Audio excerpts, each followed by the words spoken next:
You better blow that shit out.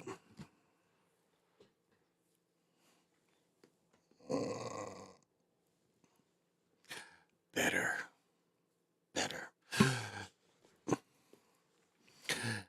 This is the More Better Butter Show. All right, where am I need to be? Oh, I know where I need to be. With the chimes. To the north. To the east. To the north. To the west. To the south. As above me. Below. And in the center.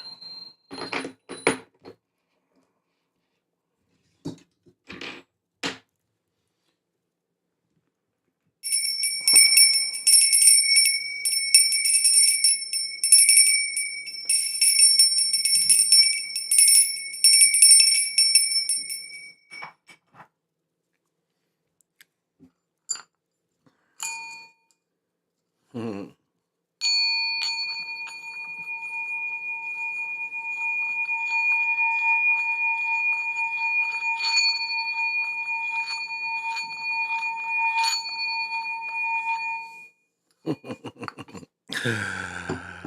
Ah, see if I can send these high vibes out.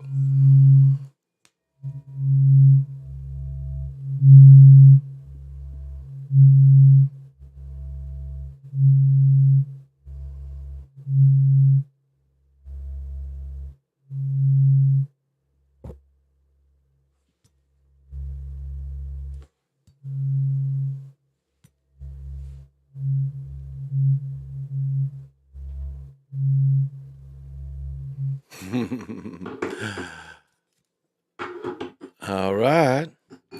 Well, I've been messing around, y'all, so I'm a little late coming on, but I still got plenty of energy. Plenty of energy. So, just been problem solving. And my main man, PJ Atlas. Right on, right on. I guess I'll introduce myself for people that have not heard about me or seen me. This is the Chocolate Mountain Show. Might be mislabeled. That's my daytime show, but this is the Chocolate Mountain Show, which is the evening show, the early morning show. Evening, no, it's the morning show. And I am the holder of the Infinite Sacred Ball Game that was created by the Hero Twins. And I am also that one and only Galactic Daddy-O sitting on my galactic patio that reaches from Big Eagle Mountain to the universe. So thank you, everyone. Thank you, everyone, for joining. And let's get into it. Get right into it on what's going on in the Great White North. We've been kind of following the story. Here we go.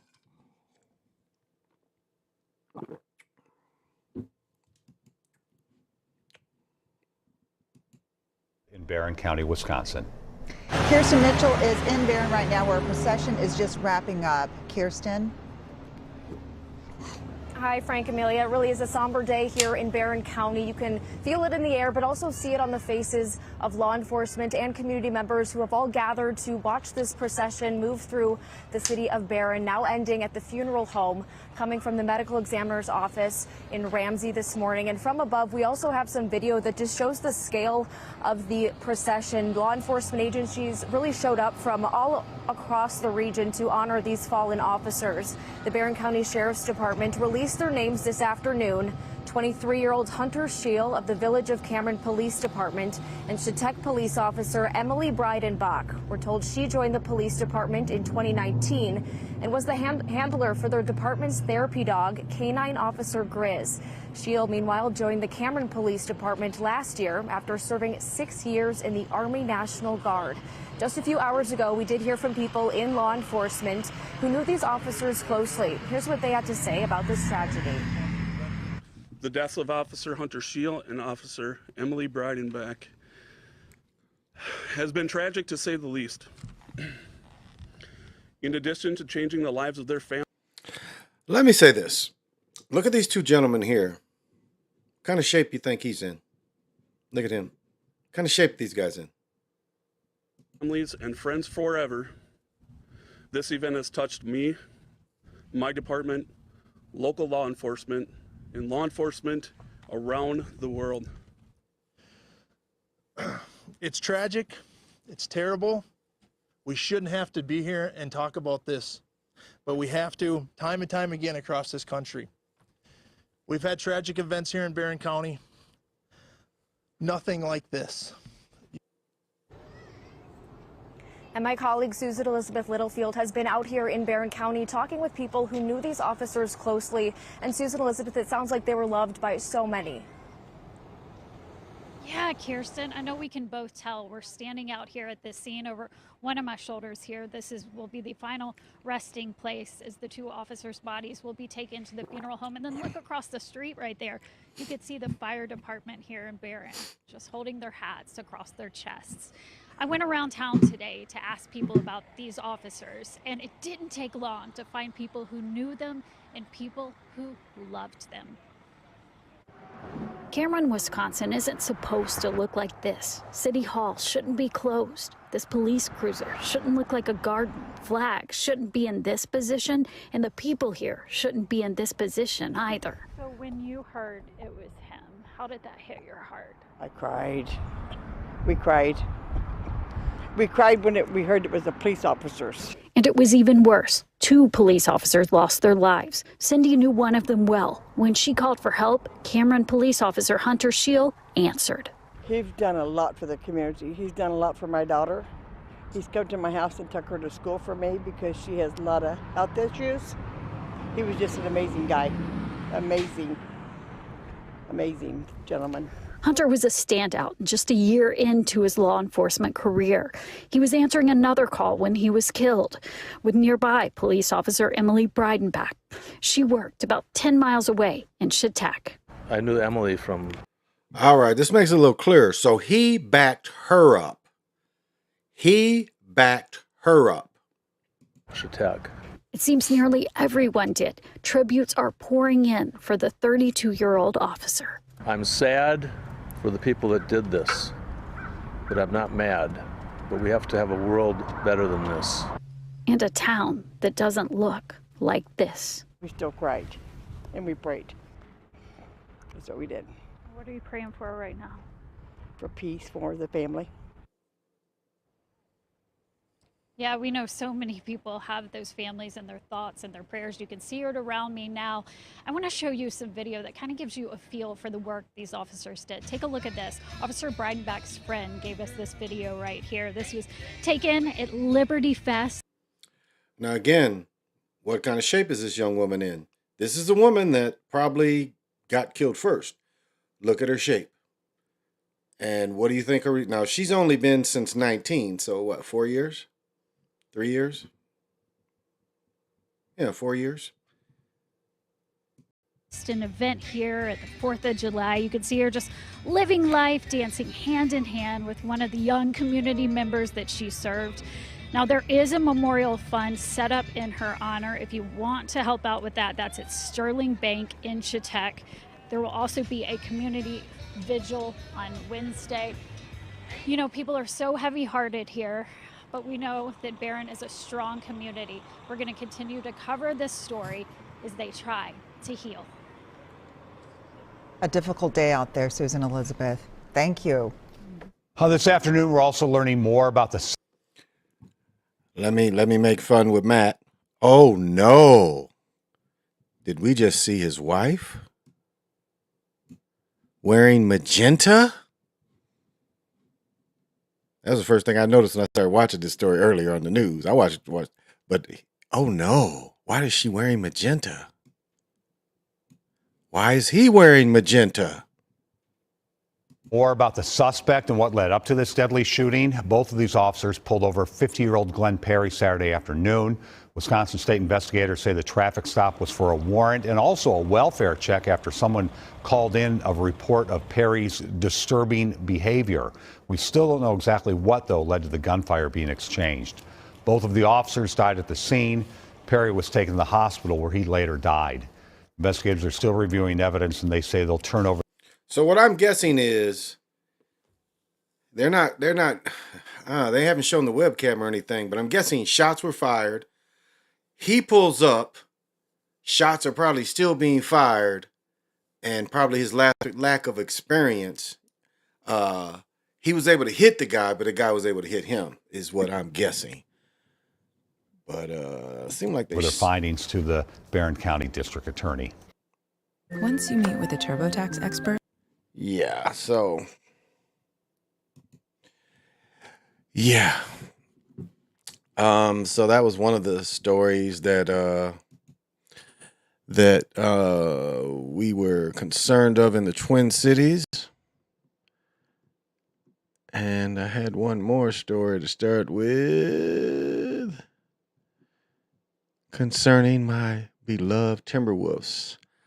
I turned it off. Chicago was beating my Wild 2-1.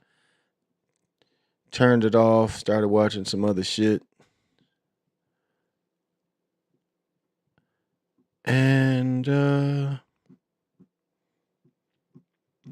but I saw the Twins loss. Thanks to the Sox. Okay, here's another story that getting fair use for it all. But kind of breakdown of, what the Timberwolves have blown or what they could blow, because they come on tomorrow, as we know. And it just doesn't make sense. Yeah, this doesn't make sense. All right. As we talked about yesterday, Rudy and the boys. Rudy, he called him a bitch. That's what started all this. He called Rudy a bitch. To get me off the path of walking out of here without the win. I want to win the game. Tempers flare. You're in the middle of the game, a game we want to win, a huge one. It is what it is. We were able to come together, and I'm happy we did. There might be some changes coming to this channel, guys. I mean, that's what I mean Rudy by this sucks. tweet. And perhaps I'll make its own video, but to give you an idea, a lot of creators and myself are affected by the fact that broadband TV, my MCN, that usually pays us out for the views that we get on our content, is withholding our ad revenue. I don't know what this is going to mean for the channel. I don't know if I'm going to have to leave the video here. To me, man, I'm always forgiving. Off of a $250 slip off of these picks together. Mic check 1 2 1 2. What's going on? We got interviews from both sides. We got tweets from Rudy.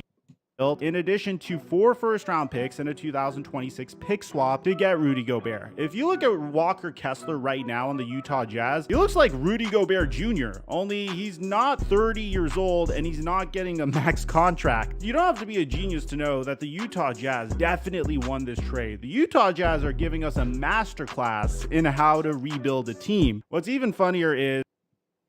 Wanted to catch McDaniels. Where were they talking about McDaniels? Is this it? Lakers to get back Mike Beasley and D'Angelo Russell. Ooh, where's that at? I like Conley that jacket. got a Jazz did was not well.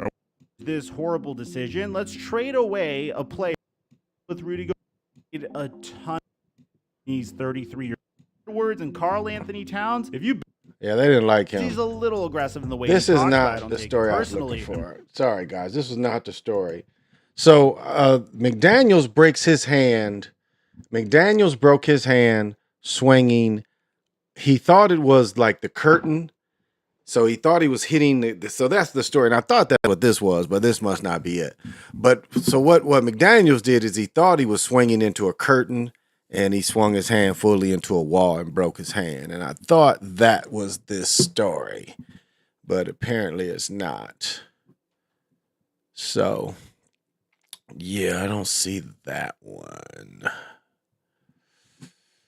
But, yeah. That was the story I wanted to tell. So tomorrow we have no McDaniels. And we have no, Gobert that was the stupidest. That just shows you. The Gobert trade shows you that they're not trying to win. Hey, Mr. Oh, yeah, I want to bring that up. Mr. Lamborghini leg lock. Thank you for joining me. Appreciate it. So tomorrow we have no McDaniels. There we go. All right. Rudy's exit plan. Well, I hope so. I hope they can get rid of him. Checking out. Yes, thank you, Mr. Lamborghini. So yeah, I hope we get rid of him. Not really a fan. It was a stupid trade, and if it's a way they can, I guess they might be able to say he did something against his contract and get rid of his ass because it was a stupid trade. It was a trade. Let's be looking at it. Rudy trade just it shows you how bad they want to replace American players. I mean, there's really no other way to look at it. That is how bad they want to replace the American players. There you go. That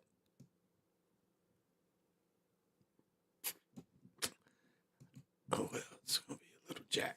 So that's there's no other way that if anybody ran a rational team and really tried to win, you'd have never made that trade. But we've seen trades through history. Like, okay, I would have made Kyrie, Kyrie said he wanted to sit out that last year with LeBron. You know what I told him? All right, sit your ass out. Sit out. We're not giving you got a 2-year contract. We're not sending you nowhere. Sit out. That's what I would have told him. Same thing, Durant. They both were sitting on contracts. And I'm talking about when Kyrie was with Cleveland. When he was with Cleveland, I would have let him sit out.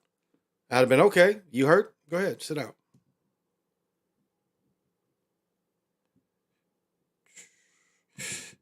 Never mind. Oh, it looks, a little bit. That nothing to worry about tonight. All right, so that's kind of my fault. That's kind of what I see now. Hey, Tyrone Church, bad teammate. Rudy's a bad teammate. Hey, Tyrone, thank you for joining.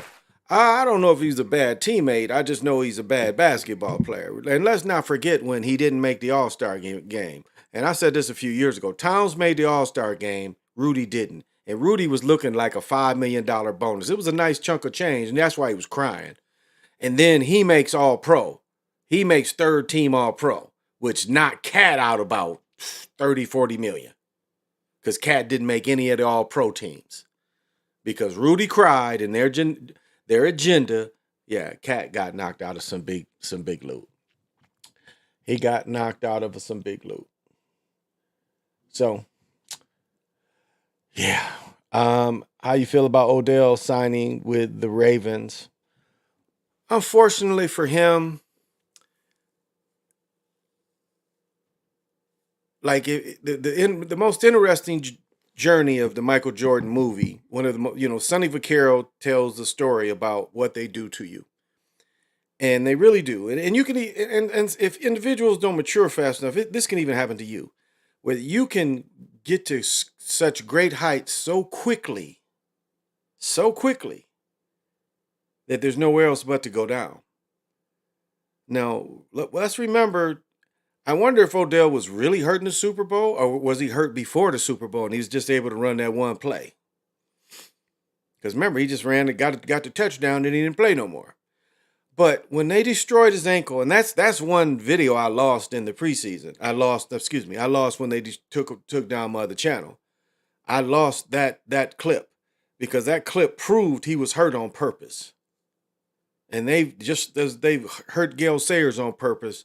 They hurt this guy on purpose too. It was a preseason game and the guy destroyed his ankle. No one does that. No one goes low on you in a preseason game.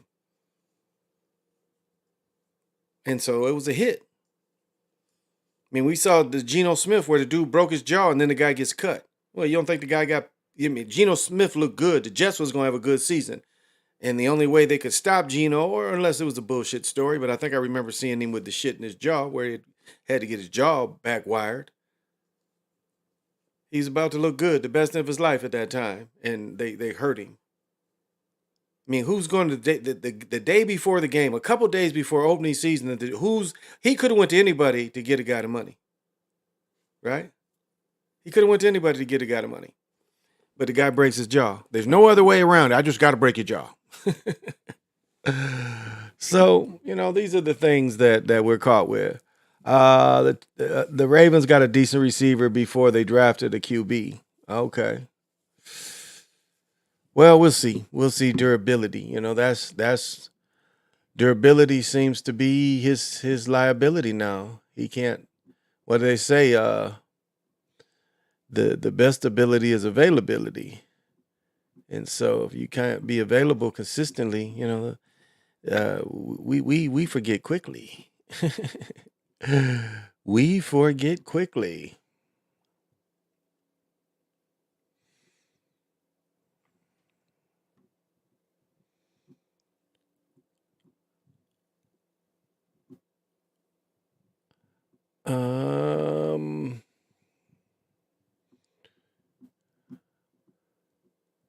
One more story I wanted to bring to everybody.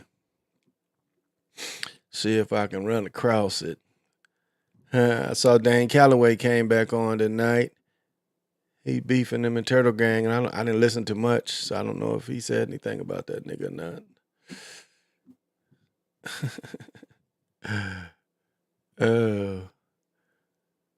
I tell you, it's like all kind of people. I don't know. Maybe I can't. I forgot. Maybe I forgot about it. That's all right. I can still talk while I think about it.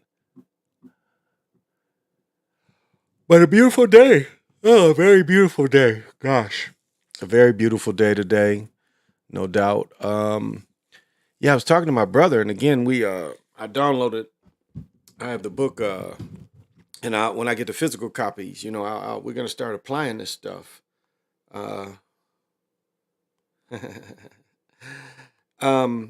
The book, where is it here? It might be on here too. It might be on here, but let me see where I'm at. Okay, the book is called The Complete Magician's Tablets, and let's see if I can get any of this stuff up. I might be able to get some of it up, but it's no good to y'all, if I can't break this down, where it's practical.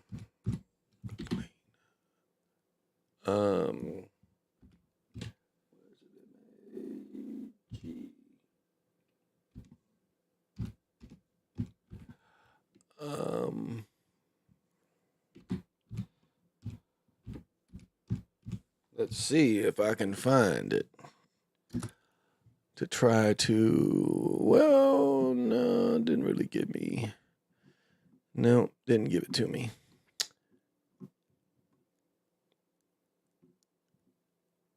Yeah, it gave the abracadabra stuff, not the good stuff.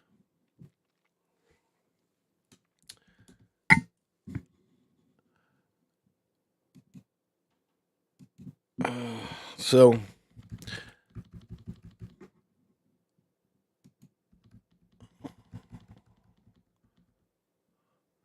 wonder if there's another search I can do to bring this stuff up.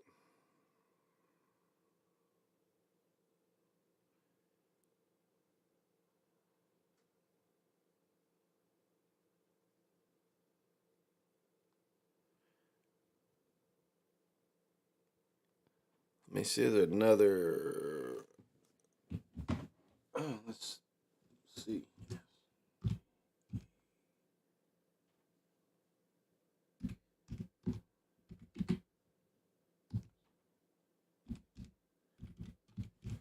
See if that brings up anything. It did bring. Okay. Here we go.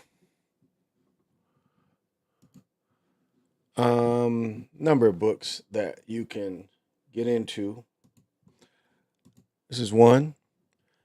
The Techniques of Greco-Egyptian Magic. Now, this one might touch into that the trice. When we talking about the Hermes, the trice. I have one of these books, The Keys of Solomon. Source Work with Ceremonial Magic. I don't have this one particular one, but I have the other one. I have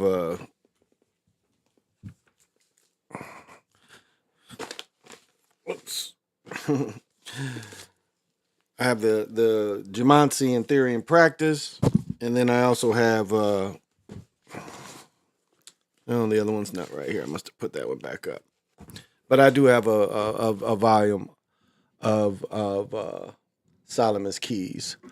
Here's one also. We also talk about now John Dees and why you need to understand who John Dees is and what this has to do with our reality. And it is as follows. John Dee is the original 007. John Dee was the first spy.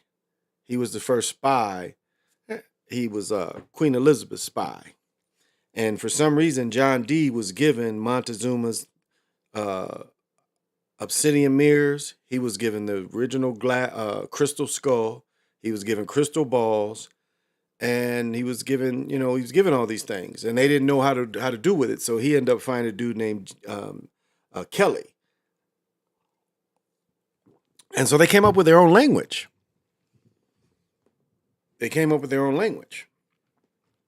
And I really now some witches may argue with me this at this point, but I would dare say, even. This had a lot to do with the situation we're in today, is this kind of thing. And as I've said before, looking at Venice has to be a copy of Tutankhamun. I mean, it has to be. So Venice can't be near as old as what they make you think, because it looks like they took the technology from America and applied it in Italy. And as I said before, it sounds like Atlantis is Tutankhamun. If you just study it. But again, you want to do your research. And so what we're trying to show, we want to show how we can use this. Again, I have this book. That's why it's not just gematria, it's Jumansi as well.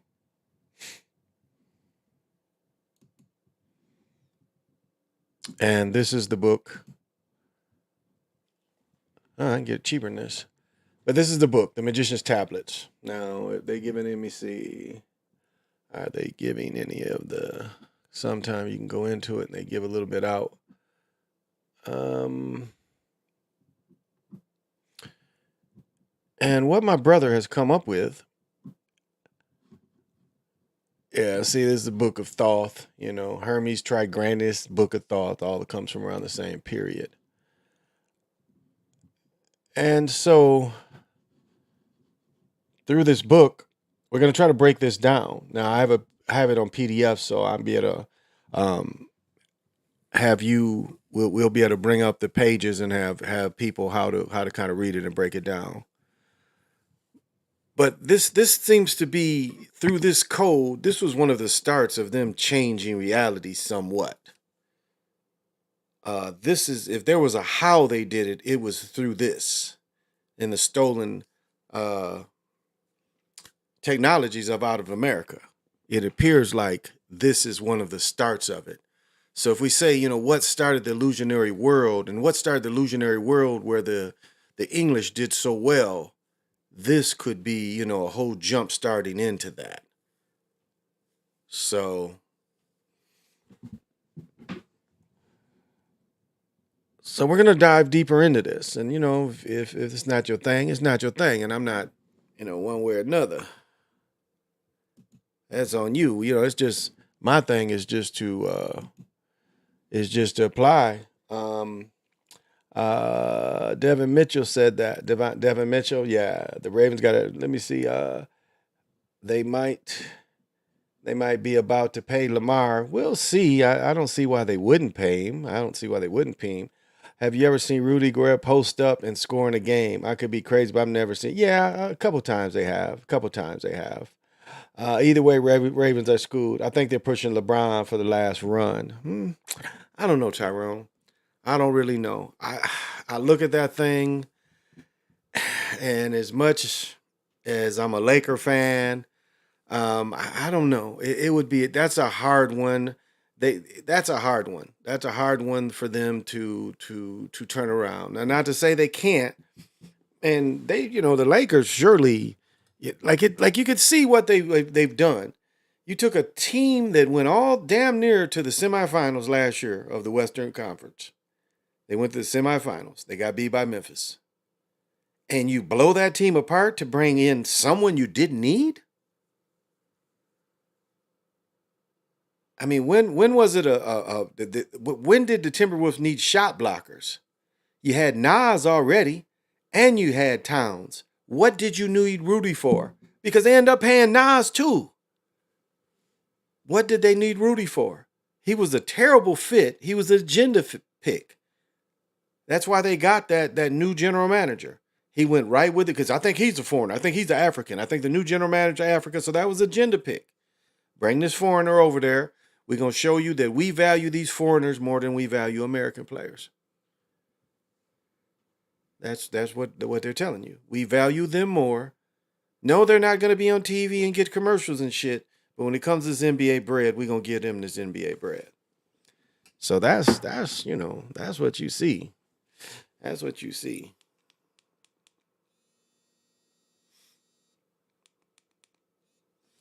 So, Rudy's so bad. Yeah, he sucks. He sucks. So, hey, no comprendo. What's happening? Oh man.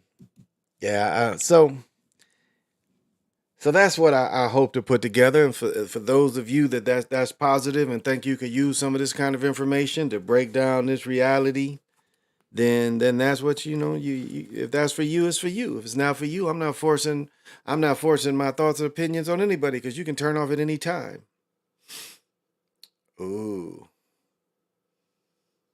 No, I'll talk about that a little later. But it was a beautiful day here. Beautiful, beautiful day. Got to spend some time with my daughter. As I was saying, my son spent the night here last night. He has a bully. And so he lives in Prior Lake as well. So I had to take my daughter to Baton. So it's just, she lives closer actually to me than, her school is closer to me than where she lives. So it's quicker for me. Because if the round trip is like 45 minutes. But from my house to where she got to go, it's like 17 minutes. So do you see, it's like to her mother's house. So her mother picks her up from my crib. And so I got to spend some time with her and stuff, chilling with her, spend some time with my son, So that's always a positive thing. Whoops. That's always a positive thing.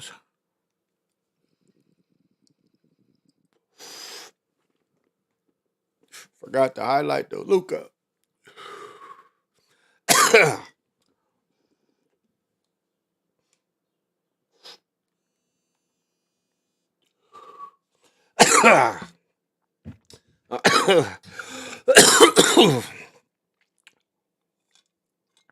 All right, for some lasty.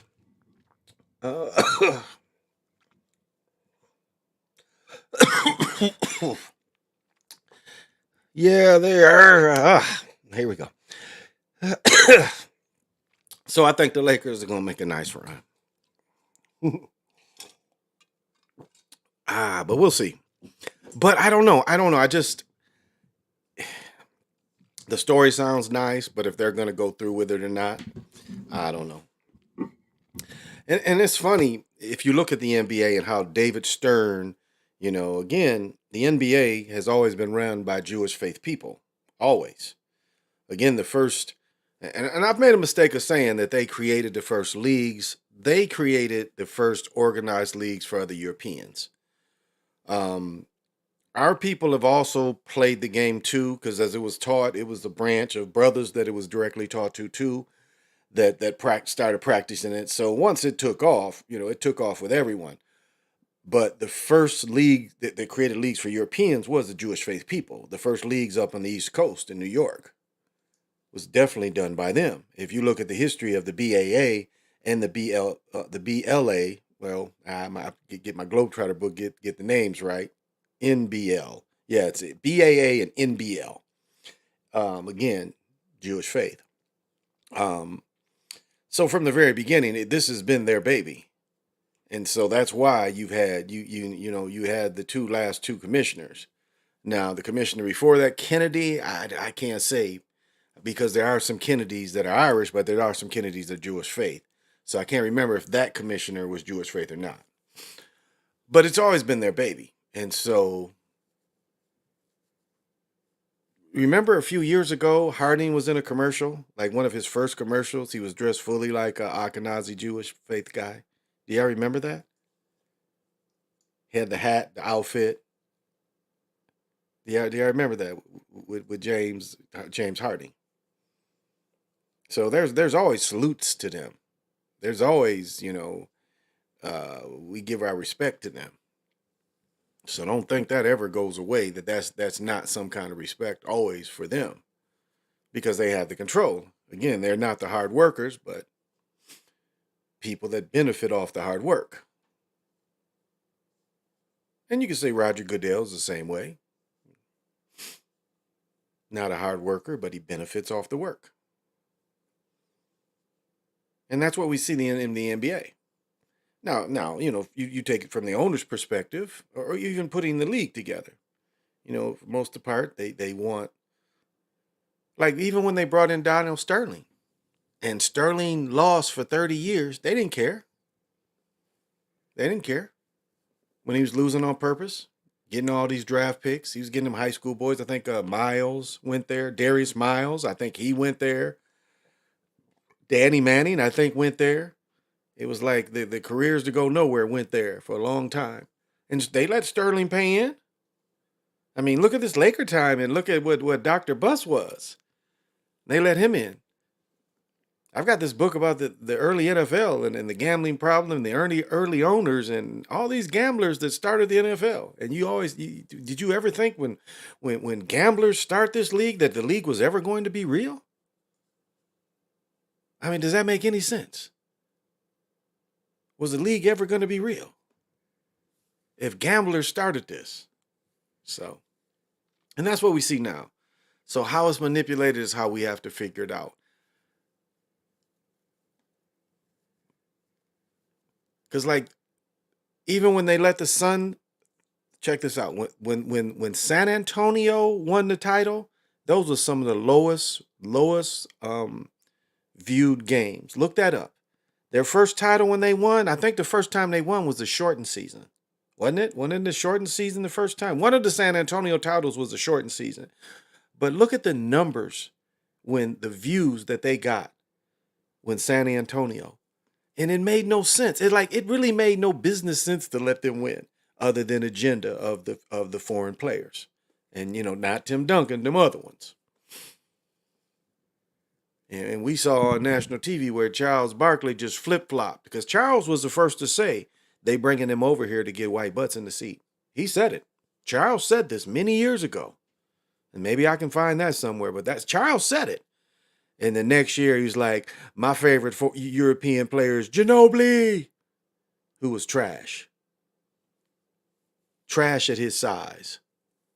And could only play in a fixed Olympics and definitely a fixed NBA. Tony Parker couldn't shoot outside.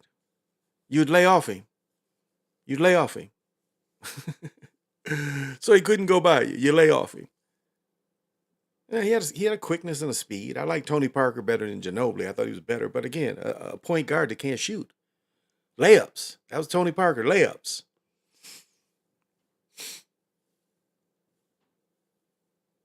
And what might happen and we see a little bit happen to Luka that happened to Tony Parker. And something that we do see in European players that we didn't see so much in the American players, but these Europeans start playing pro ball at 13, 14. And Ginobili and Tony Parker are two examples of dudes that we saw age pretty quickly. Because each only had about 3 good seasons. I mean, seasons where they really made a difference. But that's something I was noticing about those two, are really the guys who started playing pro ball in Europe so early that they started breaking down, I thought, before they should have been breaking down. Now, I think Ginobili came into the league already kind of aged. I think he came into the league probably over 30. Parker was probably slightly younger. And now we see Luka, and Luka's hurt all the time. So I just wonder, I've often wondered that, and those two players were what gave me that idea. Yeah, PJ Allen. Say it again, PJ Allen.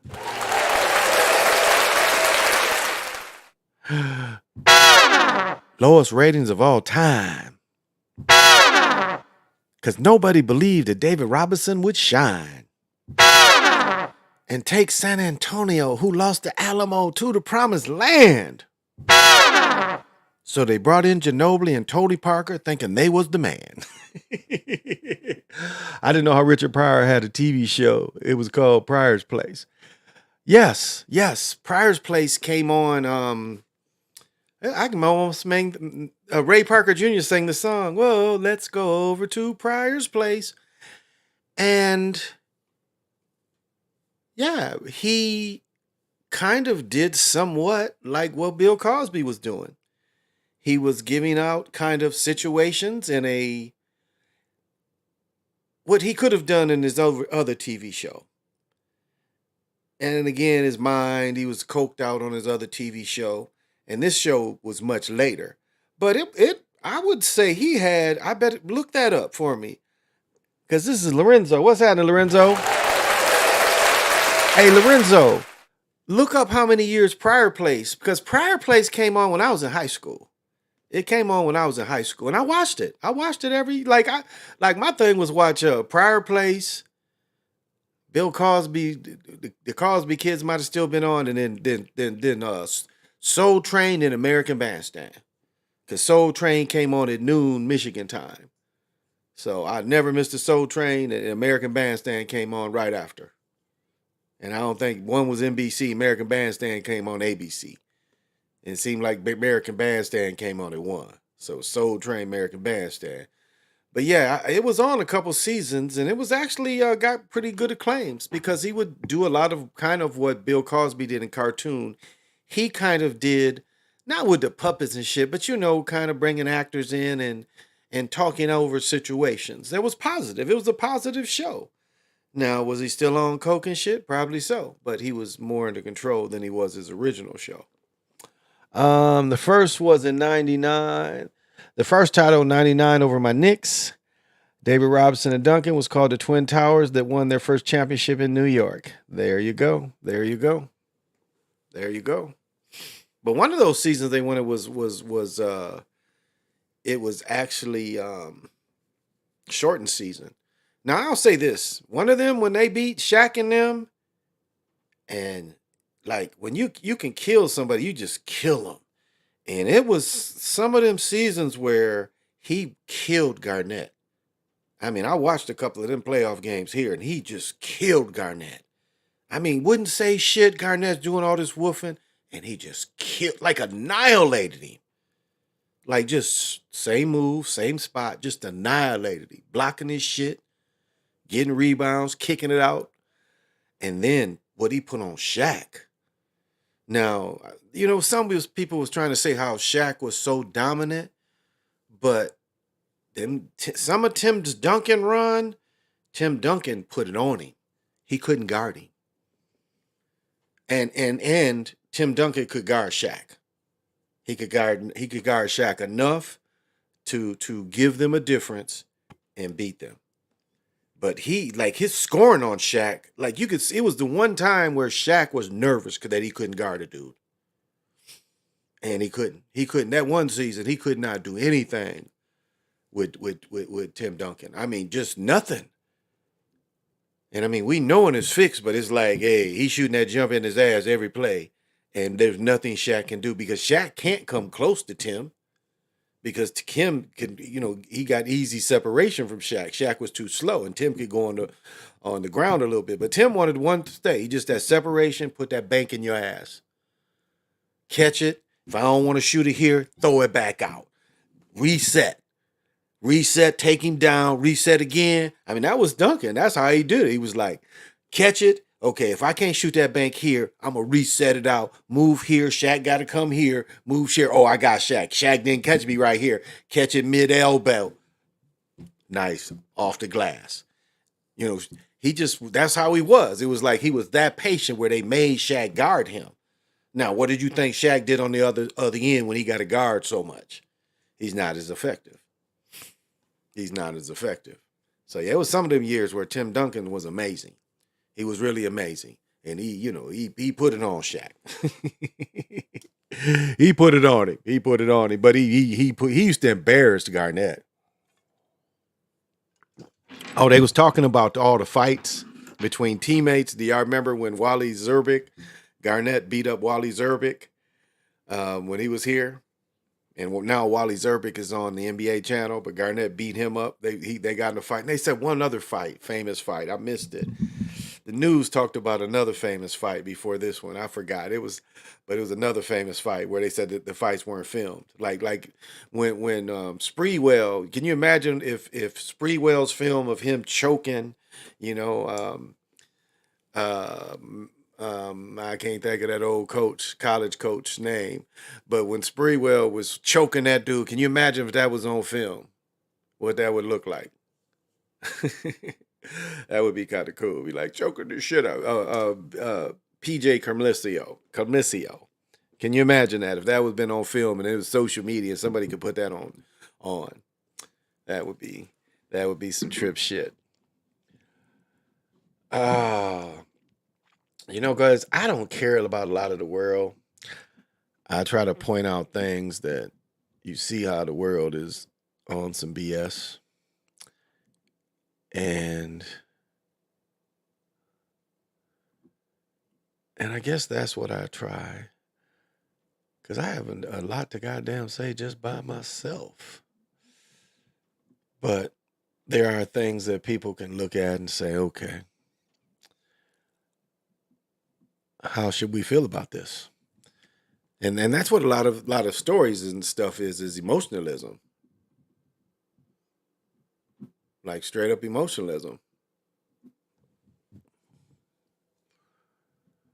So do we believe in emotionalism? Do we make our I know everybody spoke on this, but I did want to show this. And this is interesting. And again, fair use, but I know everybody's heard about this, but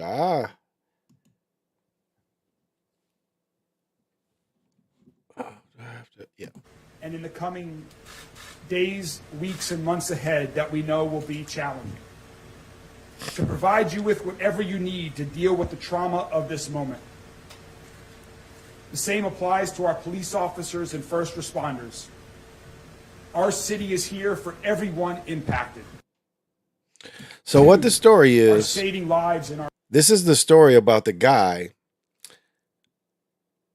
This guy found out he was about to be fired. He was a bank, some of bank sales or something, I think. But the guy found out he was about to be fired, and the guy streamed. Like in that movie Rampage, because that's what I was trying to find the one where they called it Rampage. This dude was streaming while he went and killed the president, vice president, he killed the people in the bank that fired him. Now, I'm not condoning. I'm just saying that they used to call this, remember, they used to call this going postal. You notice you don't hear this, but this used to be called going postal. That's where going postal comes from. It comes from people that would get fired at the post office and get all those benefits taken from them. And then they would go in the post office and kill the people that fired them. That's what going postal meant. So this is very similar to that. Our city, and we thank you. For the rest of us in our city, Tommy Elliott helped me build my law career. I'm convinced saved other people's lives, and I know. Well, thank you very much for that. As was reported, this morning, University of Louisville Hospital received 9 patients, 3 of which are currently in critical condition. The 3 that are in critical condition did require operative care from our trauma team and our emergency department services. We were able to release 3, and 3 are currently still in our hospital with non-life-threatening injuries. I want to say thank you to Louisville as a city. I want to say thank you to our police officers and our EMS services. I have no doubt in my mind that they saved lives today. I think they, as many in the healthcare industry, have been through a difficult time recently. And as of now, no one that arrived at the hospital has expired. Now, I do not know what the days ahead will be. I do know that they are still injured, but I also know that we are all Louisvillians, and it doesn't matter. Yes, you can have gunshot wounds that are non-life threatening. Correct. And that is the case for these three? We had. What does it mean to be a leader? It's taking my... Get away, commercials. Get away. Fair use.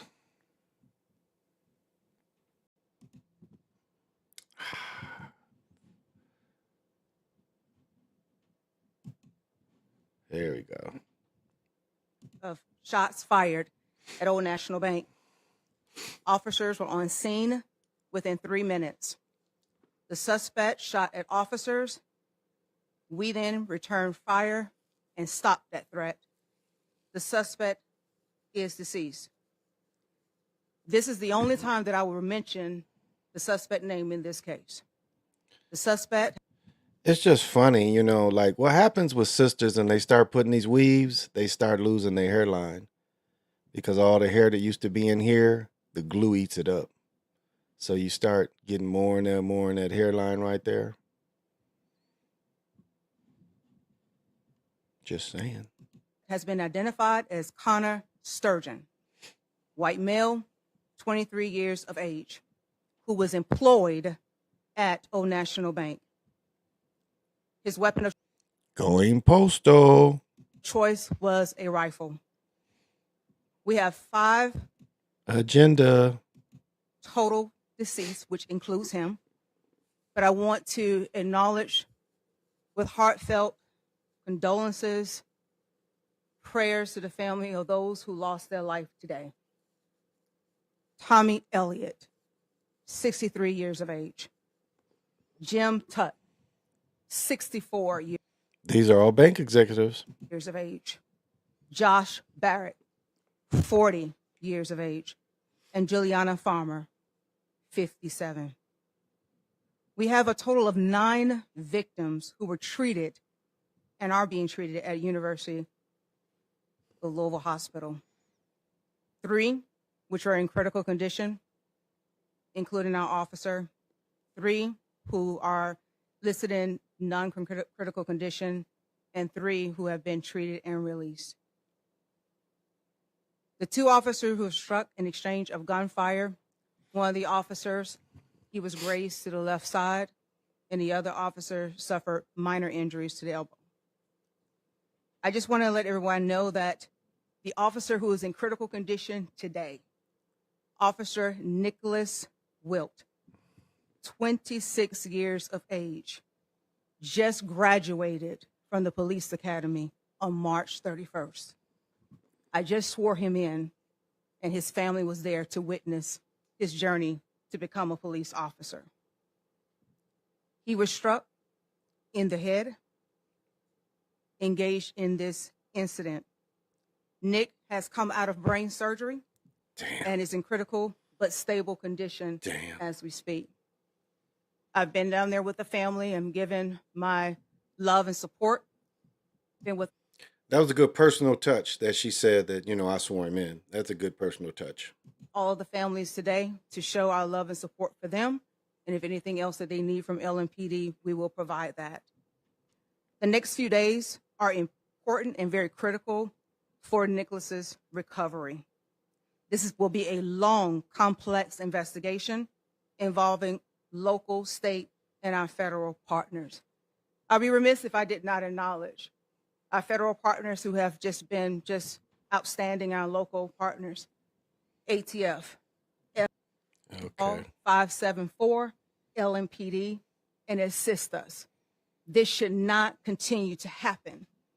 Evil should not try to prevail and take over our city, and we let it happen. So I'm encouraging everybody that we unite and that we continue to do the good work and LMPD will continue to keep this community Ain't nobody taking her gun. and this city safe.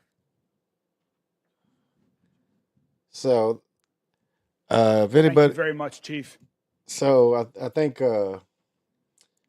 brother, I don't know. I don't know. Maybe Jeffrey, did you send me that shit? You might have sent me that shit this morning. So sorry, I'm bringing it out now. But and that's some crazy shit. That's a European against them, you know.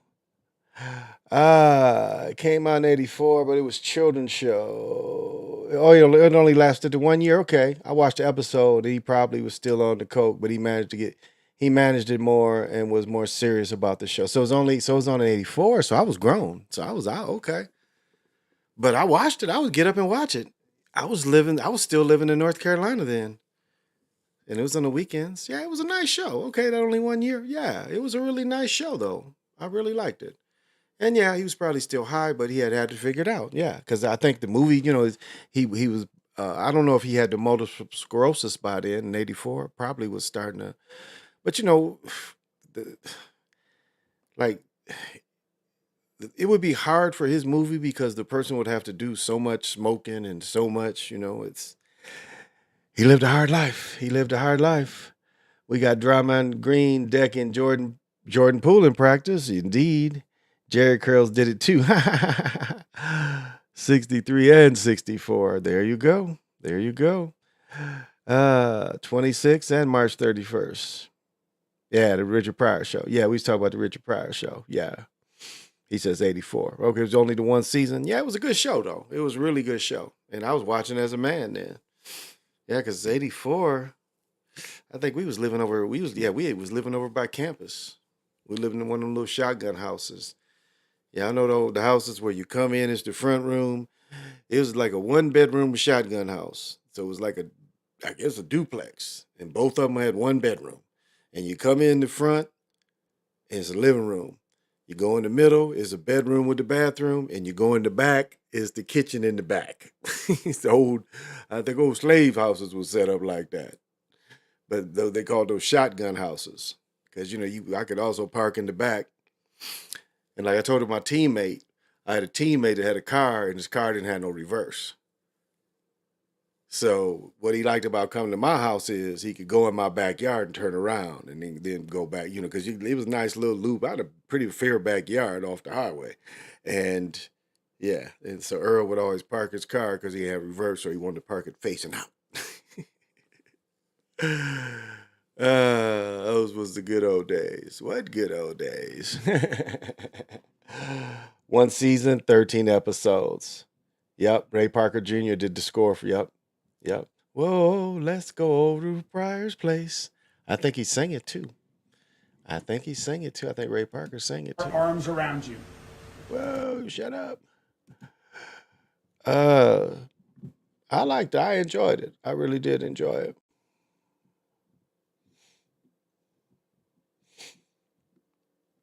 And I'm gonna have my man James Red Wolf on here too. Cause I wanna hear what he has to say about Tartaria. Cause he made a video and he said it was his folks. So I'd like to hear about that. Because guys don't understand is, okay, if enough people believe, like even the way Flat Plane, and not to say that Flat Plane didn't exist as a flat plane, because it existed as a flat plane. That's just how this thing is. But the way people, the power people gave it to it, and the power people still give it to it, saying that this is where they live. So they change. It's like the current thing changes with the past thing, at least for them, for sure. And so the way the thing works is, okay, you find all this now, well, you definitely can change the way the past was. And this shows you the kind of illusion that we live in. Because they throw this kind of thing at us all the time. And they'll give you as much as you want. Like whatever you start searching. If you try to start searching a bunch of shit about Atlantis, you'll find a million things about the shit. I think Cameron Morrell, I've told you my opinion of him, but I think he makes a video. Again, you can find this shit. And what do Europeans generally do too? When they can't say where it came from, they try to, they try to say, well, these people had to come from somewhere. And that's why they try to tie the Mayan in. When we know the Mayan is just the evolution of the Omen. That's all it was, is evolution. They got amassed into that civilization. One civilization changed into another. The only really civilization that came into Mexico that was from somewhere else was truly the Aztecs. The Aztecs came from northern, probably what would have been considered America.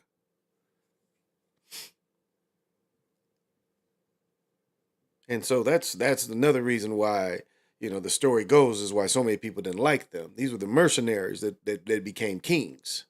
The mercenaries took over this technology and kingdom. They did not build all that at Tutankhamun either.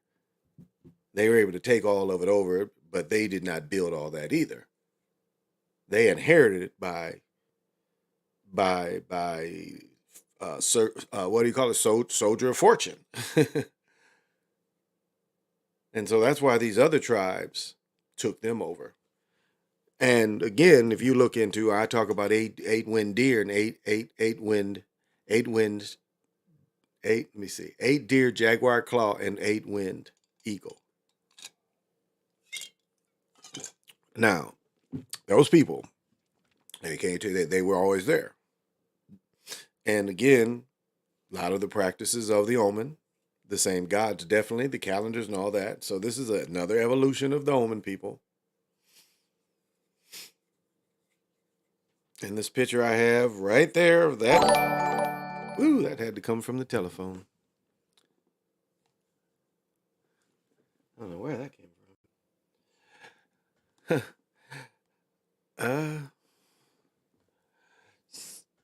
But, oh.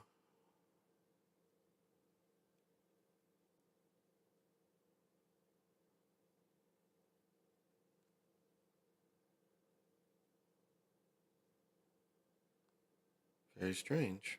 Okay. That was strange, but so when they can't explain some of these histories, of course they want to say aliens and they want to bring up these mythical things. And again, you talk about Atlantean culture. Well, let's tell the essence of what you're trying to tell, or what the aim of this idea was. It was to lock up consciousness in a crystallized form, using crystallization to lock consciousness into human form. What they try to call the crystal being or the crystal man. It's the same Anunnaki story, trying to lock consciousness up into a slave. So it's kind of the same story if you look at the aim. So tell all the stuff. Don't just tell all of it. Don't tell just popular parts. Tell it all. What was the aim of that society? There was something outside of that society that they could not be or could not control, that they had to find a way to control this. To conquer this consciousness and turn it into something else, that they can use it.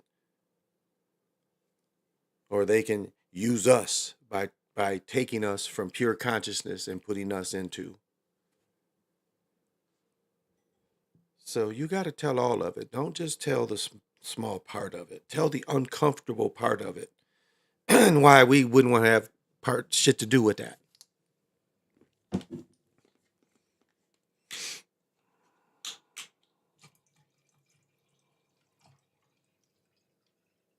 And they come up with these names. Because it's, these names. And there's mysteries. They leave mysteries behind this stuff. Well, we've never found it. Where if you study Tutankhamun, it is exactly what Plato describes. It's what he describes. Canals, hanging gardens, zoos. So, as I said, history is shown backwards. shown and told backwards a lot of times. And that goes into, goes back into all the fake. There has to be a lot of fake thrown at people. If you can't throw fake things at people, you can't divert their attention. And that's what a lot of what we see today, and others have said. I mean, that's as much as I talk about sports, I understand what sports is.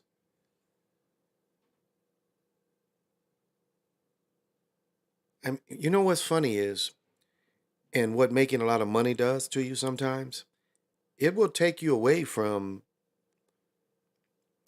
higher thought. It can take you away from higher thought because you get so accustomed to the way the machine works, and you get monetarily, you benefit so much from the machine that you get sucked into the machine. You become Cypher.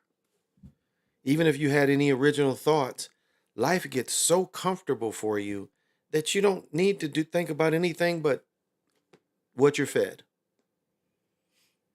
And that's comfortable. And that for most people is a great way to live. Like I said, my Boulay teammates live well. And that's what happens. And so these powerful people, when they get off doing and if they don't use drugs, just regular people, they get off, love their families, and these people don't want to think. It's like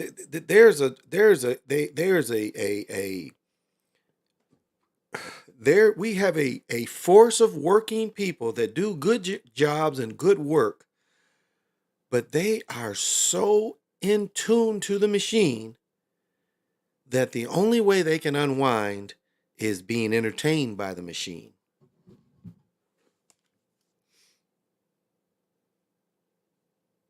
Where they don't have to think. Because for 8 hours, 40 hours a week or whatever, they have to think. And these people literally tell you they don't want to think. What do you think you're doing when you binge watch television? If you're not learning from something you're watching, what do you think is going on? You're not thinking anymore. That's why I prefer movie to binge watching television programs. At least I can disengage when the movie ends. But that's what we have as a society.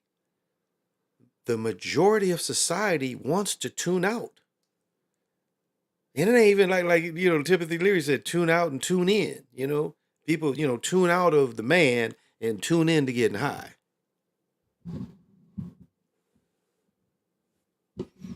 That's what they used to say long ago. Use them, abuse them.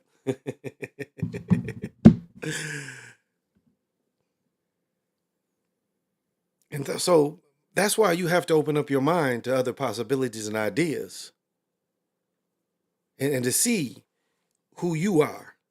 Are you a cipher? Are you a person that really doesn't want to see it? Because once you see it, you really can't unsee it. You can't go back. But you can stay that. Because what Cypher's really telling you is what he always was. He was just acting. See, when he was in the Matrix, he was just acting.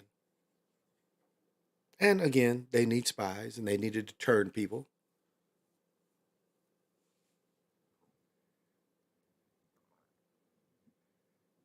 And so make sure, number one, your own thoughts. Make sure you can sit still and only your thoughts enter. Not stress from work, stress from the children, stress from your spouse, not any of that. Just what you are. What you are. Not problems. No. What are you? You have to be able to hold all that out of your mind. Because there's a place for that. Problem solving there's a place for problem solving. But when you come into yourself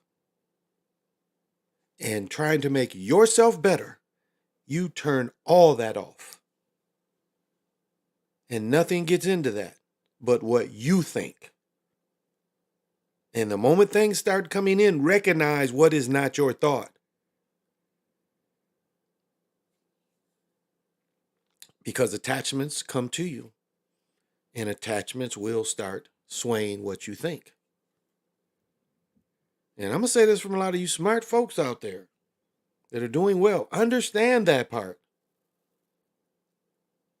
Understand conditioning. Because conditioning can give you a lifelong attachment. And some of you like that conditioning and operate your life with the conditioning that you were conditioned during a certain period of your life. And you keep that voice in your head. Okay, I understand that. No, it's there though. Because when I hear some of y'all, I know that little voice is still there. That's something you function with. I don't think you could live without it. At this point in your life, you're too old to live without it. And it has made you successful. And I mean, it's no shade about that, but you have kept that attachment. And I understand when you fear for your life, learning, teamwork, all that, it's good to keep that little thought in your head. Because believe me, when you're fearing for your life, little thoughts will come that might help you to survive. So I understand that. I understand why you might keep that little voice there. But that could hold you back to true consciousness, because that is part of you now. And if you could you ever quiet that and separate that, would put that separate. And not saying it's impossible, but how? Because not to tell too much, but I know others that have. But I know that sometimes some of the logic is still there. But can you separate that just to be you? Can you separate that little voice that you relied on for so long? And if you accept it and you realize that's an attachment, okay. When it comes in, you know where it's coming from. You know where it's coming from. And it's something that you live. You bear it. You bear it. We call what's bearing our crosses. We bear it. That's, I understand that. But for those of you that don't have that in your background and just you've been living, school, whatever, understand all these influences. And so, know your own thoughts. Looks like we have another that joined the 27 Club. Mexican ball singer Juan Figueroa dies at 27. Wow, it's sad.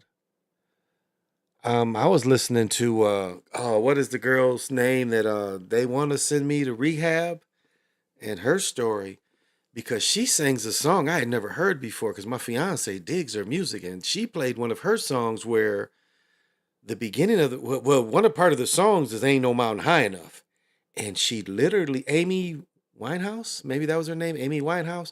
This chick literally starts phrasing like Tammy Terrell, but a completely different words. It's like, if you hear the beat, part of the song goes, "Ain't no mountain high enough." You hear that is the lyric, I guess. And this chick is phrasing like Tammy Terrell. I'm like, wow. And then the rest of the song comes in and she changes styles. But when that "Ain't No Mountain High Enough" little bit is in there, she starts phrasing like Tammy, or she starts phrasing like Tammy Terrell. And I was like, wow, that was kind of tight. And I never studied her like that. But I heard that shit. I was like, damn. Because when it first came in, I'm hearing this "Ain't No Mountain High Enough" beat, and I'm listening to her. And then when she came the second round and started that, I was like, wow, she is like, that's Tammy. So, yeah, Amy Winehouse, thank you. Hey, Buckhead, what's happening? Thank you for joining. So yeah, that was kind of refreshing to hit on that. That was kind of cool. But again, a person that supposedly drank themselves to death. I ain't know her story. She was talking about she was smuggling cocaine in her hairdo and shit. I don't know. And that's a hard life to drink yourself to death. That's a really, really hard life. I mean, you become, and you see the people, and as a childhood, we laughed at relatives because it was kind of humorous, because they were, I had my aunt's husband's brother. I mean, literally, well, all of them, almost all the brothers but one or two. It was like 7, 8 brothers, and all but one or two were alcoholics. And none of them have alcoholic children, which is interesting because alcoholism is usually hereditary. But none of his children were alcoholics. Now, he smoked. 3 or 4 of his children smoked. But anyway, where was I going with this? Oh, like Panther, Eddie, it was like we laughed because he was sloppy drunk. And if he was at the house with us, and he would just sit there and be drunk, smoke a cigarette and shit, you know. It's funny when everybody was around what they used to do to the people that, like, if you fell asleep around my uncle at my uncle's house, they'd put mustard on your lips. And motherfuckers be laying there and be like, head, light on fire. So, Panther, they got him once or twice, so he wouldn't want to sleep. But I mean, he was staggering drunk. Like one time I watched him walk out the house and walk down the street, and he staggered like he was like a pool ball. Now I don't know where the nigga went, but it was just, but he was like this every weekend. I mean, for years, like this. So, and I really shouldn't tell this story, but it's news, and it is personal, but. And I guess this is better than what I was thinking, because it's funny. I get a call from my son. Now I left my son at 3:00, so I knew that he was either at work or just chilling. It's like, okay, what's going on? And he tells me that his mom's boyfriend calls her, and this nigga tells him to call me because she's in jail for domestic at 49 years old. Just moved to a new place. And this is what my honest thoughts were. And again, I'm not trying to write a story. So don't anybody say I'm trying to write a story or spelling on her. I'm not. I'm not writing a story. But my very thought was a couple days ago was, if this chick dies, they gonna call me. I don't think I'm on any of her stuff, but I just thought that. And sure enough, he's like, you call your daddy, she's in jail. Now, I know she has enough money to bail out, and you don't need a ride. Apparently, she called the people on him, but they took her. So, it's two things. There are people that are just destroyers because for most of their life, they got destroyed, and they don't know any other way. Now, I've watched her get financially mature, but emotionally mature, she just still. Because, they try to tell you the whole story. And it's still the same story. It's like my fiance and I, we do argue. But do you know what we argue about? Our opinions. She ain't got to never come to me and say, you did this shit, you did that shit. Or I'll never go to her and say, I did this shit, you did this and you did that. It's never that. We're talking about opinions, about how we feel about just things in general that we observe. But nothing of this going back and forth about, I suspect, why'd you do? And so despite her moving away to a way better environment, because she moved into a brand new place, away from the hood, something that took her years to gather. She's been there days. And I hope she doesn't lose her place because of this. Police called, getting arrested for a domestic.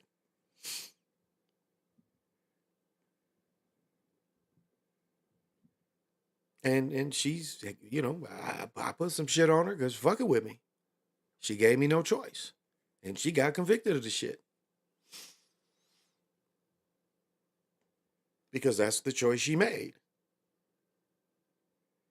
Because it's funny, my son was like, well, he's like, because I was like, why did he call? They just moved out there. But if you think of psychologically what a destroyer is, with a person that no matter what, I mean, number one, if you go to a brand new beginning, why are you bringing old luggage with you? You've been beefing with somebody, so why would you bring more luggage with you? But see, again, she doesn't like being alone. That's her biggest weakness. She's afraid to be alone. And when you're kind of sickly people are definitely afraid to be alone. But if you build something positive, people want to be with you.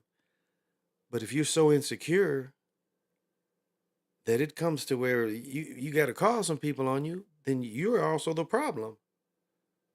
Because despite you making the life better for yourself, you brought an old problem around you.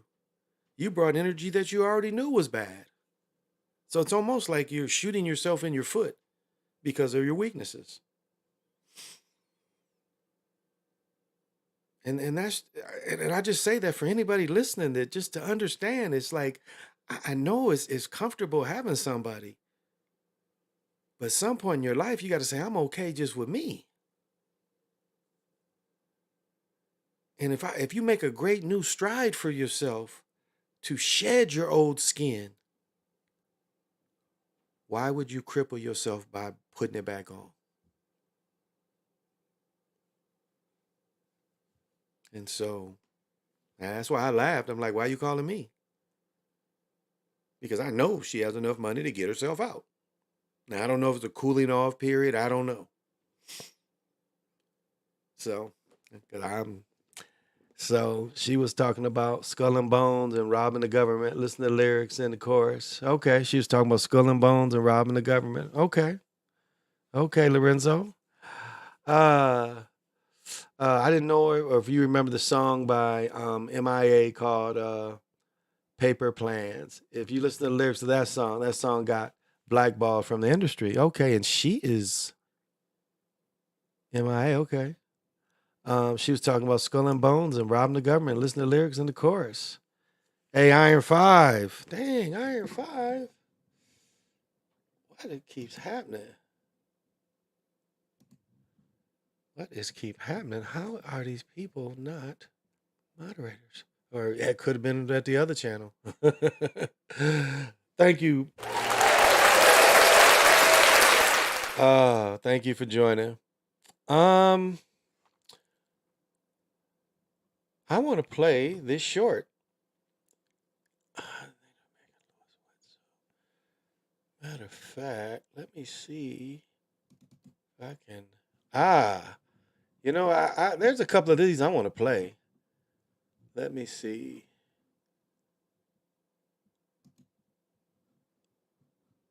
Okay. All right. Let me play this one, see if I can catch it. Okay. And I'll give my 2 cents to it. These are hard to start from the beginning.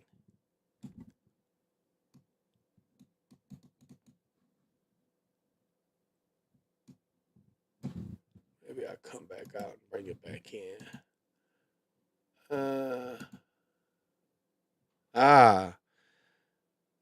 Here we go. Here we go.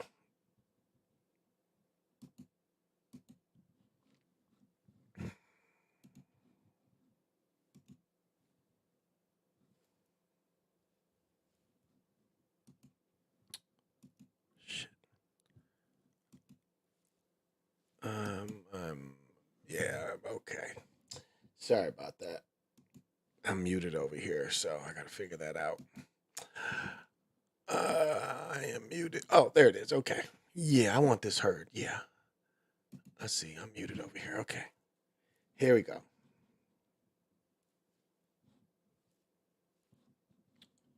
All right.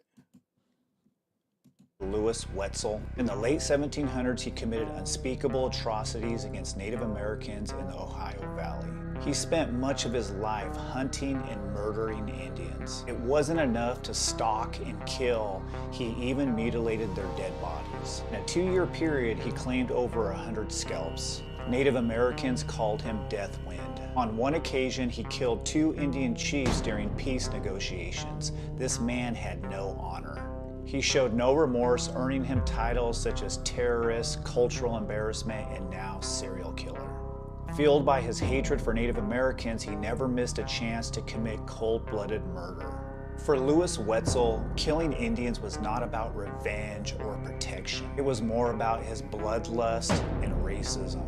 Murderers like Wetzel and others like him helped clear the way for Western expansion and manifest destiny. Ever heard of serial killer Louis Wetzel? In the late 1700s, he committed... So, you know, and you wonder about history and how you feel about folks, because this is how they conquered. I want to say this too. This is another short. I think it's a pretty good short.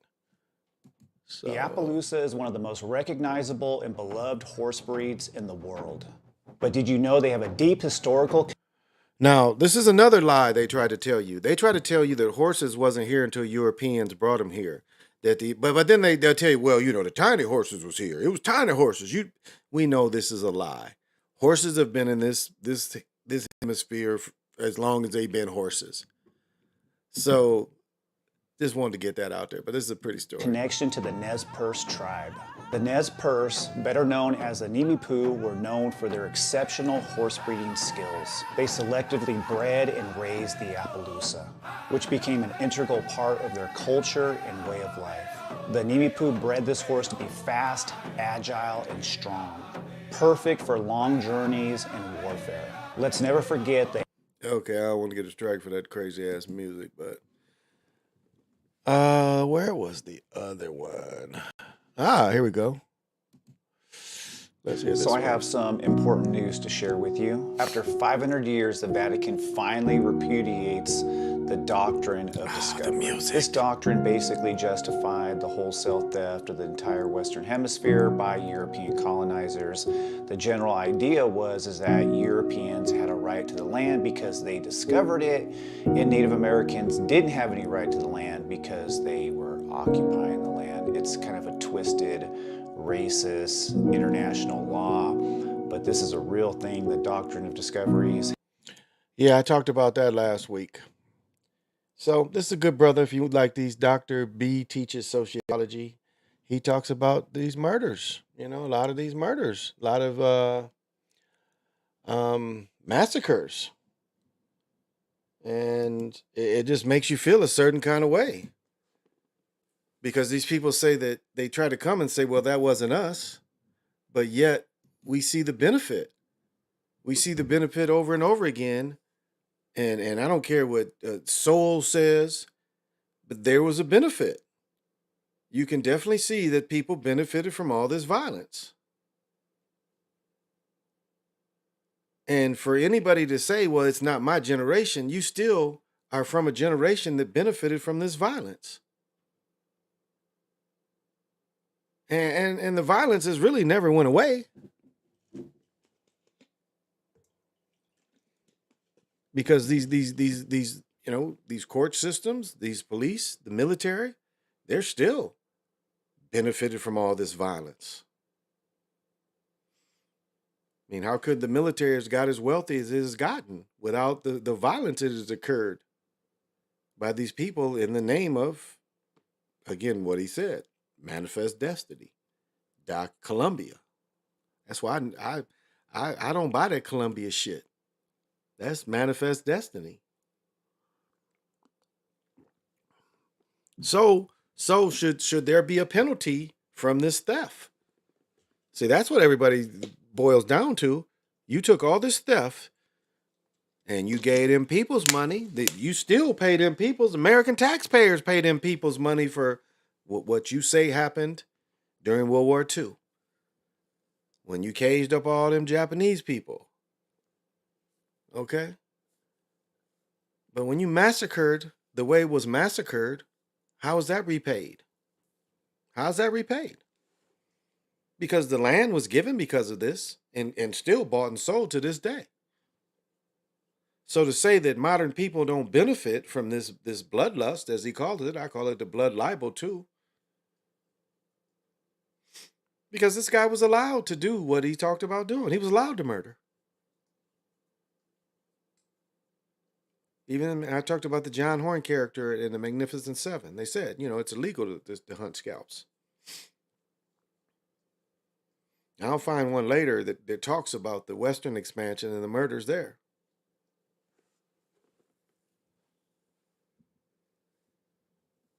And so there's a society that was set up by this murder, this document of discovery. And it's like the answer is no one is responsible because everybody that did it is dead. That's the answer. No one's responsible. This was supposedly generations ago. Now, if the world's delusional, is all this pain and suffering showed, was this delusional? It could be. But why would it only show one group of people getting the pain and suffering? That tells you that the machine has an agenda too. So that there has to be something about melanated people, that even the machine is against it. Because the machine seems to have liked all this bloodlust that is happening to America. Because the tech god benefited from this as well.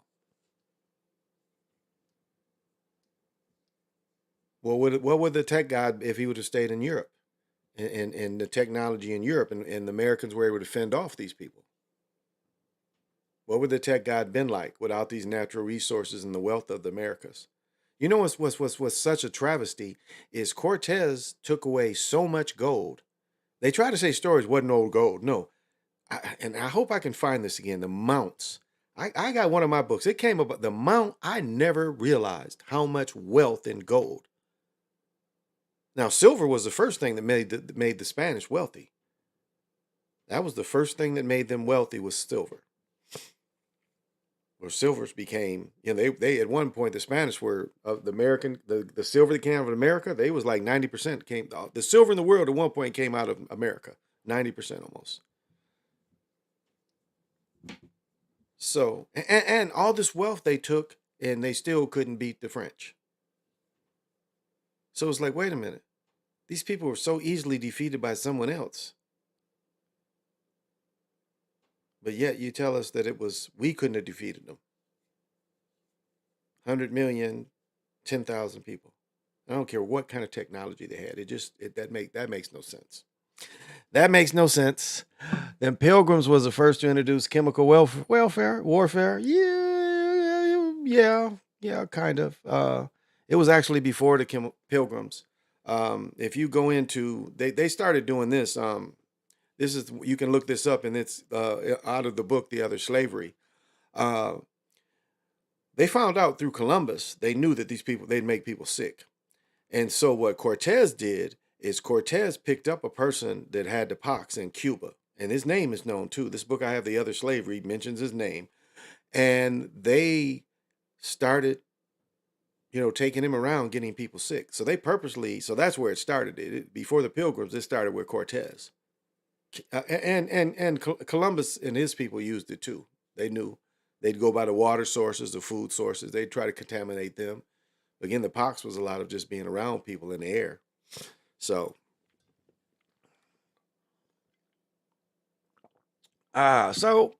they did it too, but it was done before then. I mean, it was almost really, if you look at Jim Crow and everything, it was all done in Spain first.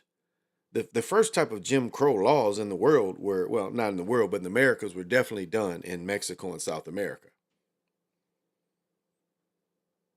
I mean, they were stealing people. They were going more and more north. They started stealing, the Spanish started stealing slavery people out of Americas too. Not only did they wipe out most of the people out of the islands, they started, coastal grabbing people to fill the islands back up. That's why North Carolina and Jamaica have a big connection. That's one link they liked. But the same thing was happening as these hard jobs, dying in them silver mines. They started coming more and more north. And there's another tribe I've also mentioned, which I did not realize that they slaved. There's one group of American Indians, which you would call them natives, and I think they were called the Wheelos. And the Wheelo tribe, they were allies to the British from almost the very beginning when they came. And then I'll get the proper name. I have to relook that name up. But these were slavers from the very beginning, almost with the Pilgrims, but especially the British. especially the British. At least when dealing with the French and the Spanish, there was some respect in the people in some ways. After they had been here 100 years, they started treating the people somewhat different. But not the British. The British really ramped up the murdering in North America. And that's why, you have Pontiac's War and then finally Tecumseh, because those were the golden times. And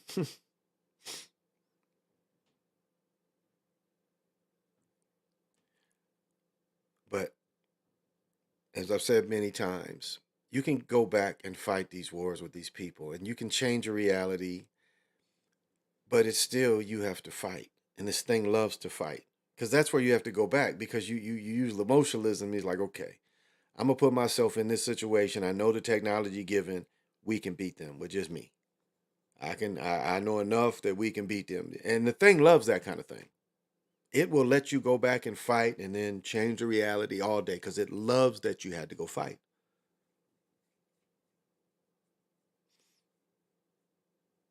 Instead of going back and observing this thing, say, okay, you full of shit. Because that's what it comes out to be. You be like, okay, this thing is really full of shit. A lot of this shit is some made up shit. I will share this if my cartoon people are listening. Me and Sly, I had a question for Sly because I didn't know. So early last night, yesterday morning, it was late. I was watching the anime, which isn't that what you call American cartoons now? But it was Superman and Batman. Superman and Shazam, Captain Marvel, but they just called him Shazam, but he's Captain Marvel. But anyway, they fought Black Adam. Now, what was interesting and why, I don't bother Sly often, but it was just something I was kind of curious about. And so I'm sure, because I had to call my brother and ask him the same thing. And what it was when Black Adam first hit Superman, first Superman recognized that it was magic he got hit with. He did not get hit with a superpower. He got hit with magic, and he recognized it immediately when it hit him. But he was vulnerable to magic. And I'm thinking, how is that possible? How would this man that could take almost every superpower from someone else, but what was it about magic that hurt him? And Sly gave me, he took the time to give me a great answer. Now my brother said something very similar kind of too, where we all came up with the summation is magic is older than the idea of the Superman. And this, he gave me a good breakdown because I was kind of curious, seeing that shit last night. I was like, damn. But what did he write me? But it was like, this is what he wrote. Because I was like, so this is what he wrote. He's like, far as I know, it's always been that way for him in the comics. They never give a specific reason as to why. You also know that Superman had a hard time with other DC magicians, occultists like Constantine and Zatanna in the other animes. And what I put is it seems like magic trumps superpowers. That's kind of what they tell you, that magic trumps all this superpower stuff. So magic is technology, but that's it, And so that's, I think that shows you that the technology is all just magic. I think that screams that also, that the technology is really just magic too. So the superpowers that we look at these things, it's just magic. It's just magic. And it's magic.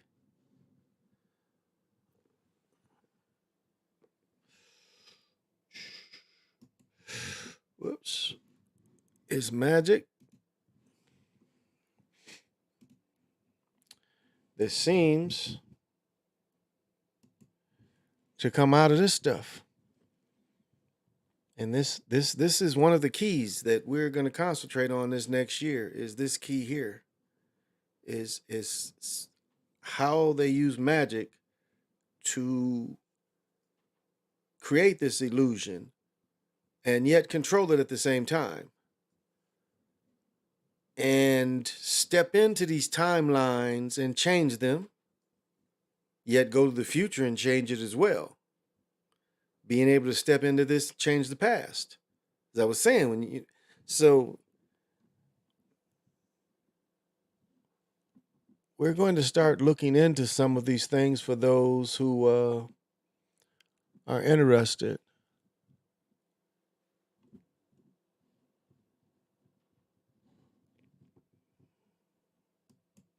Because if their superpower they think is magic, and they try to say that nothing is greater than that's bragging again.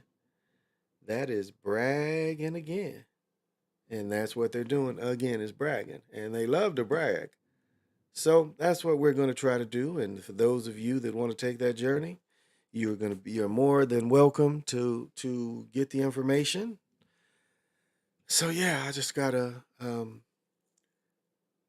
when I get the hardcover, I want the hardcover too. It's a little more. I like hardcovers. I don't know. There's something about holding the books, something about it. And again, let me see if I can. Again, guys, this is worth studying what's going on, and this goes into a lot of what I've been saying. Is the way that a lot of wealth was acquired in the old age. In the book, the dude who wrote the book 1983, he wrote another book called 1985, and he basically told how the economy was, we were going away from a smokestack economy. Factories and shit was going to go away. And so what has happened is these industrialists knew they had to do other industries. And so as the computer came up, and then Google came up with what this writer, Sasha Zuboff, calls surveillance capitalism, they were in, again, a new world. And really benefiting off capturing behavior surplus. And that's where we as each individual are the most valuable. Because right now, there's the behavior surplus that they get off each and every one of us, and our ideas of what we think about, our searches, these type of behavioral surpluses is worth money. And this is where the companies have really benefited in ways we didn't really realize. What is that? Oh, it's picking up this. Okay, I was like, damn, what is that? And this is where we are more vulnerable. This is why they need us as well. As I said last night, they have to learn from us. This illusion learns from us. That's why I say be very careful with your imagination and feeding your imagination into this machine. And that's where the idea of the smart city, the smart house, the smart TVs, all this is made to gather more and more behavior surplus from us. And it seems like they want to gather this until the moment we die. We are still valuable to them because of this behavior surplus that we freely give. We pay them to give it to them. So I highly recommend reading the book, The Age of Capital or Surveillance Capitalism, and understand what behavior surplus is and how we freely give it away. How this thing learns off of us. So that's really why it still needs us. And that goes more and more to illusion. Because by this new art they gave away, it tells they still need us. Because they can't be the imagination. And we know the beast doesn't have a soul. Well, they say the soul in the machine, it doesn't have a soul. So therefore, the imagination can't be there. Where you can add some things to who you are that will heighten what you are. These chemicals can really heighten your awareness. And the machine can't take anything to do that. So therefore, that's why it needs to see your imagination. And you think it's feeding something that you feel proud of, but actually you're telling it your imagination, your creative energies, because it doesn't have that. Obviously, it doesn't have that. You have to give it input. So you're teaching a new baby how to be you, how to be creative, how to have imagination. So consider that. Consider that. Hey, Pale Horse, how you doing, man?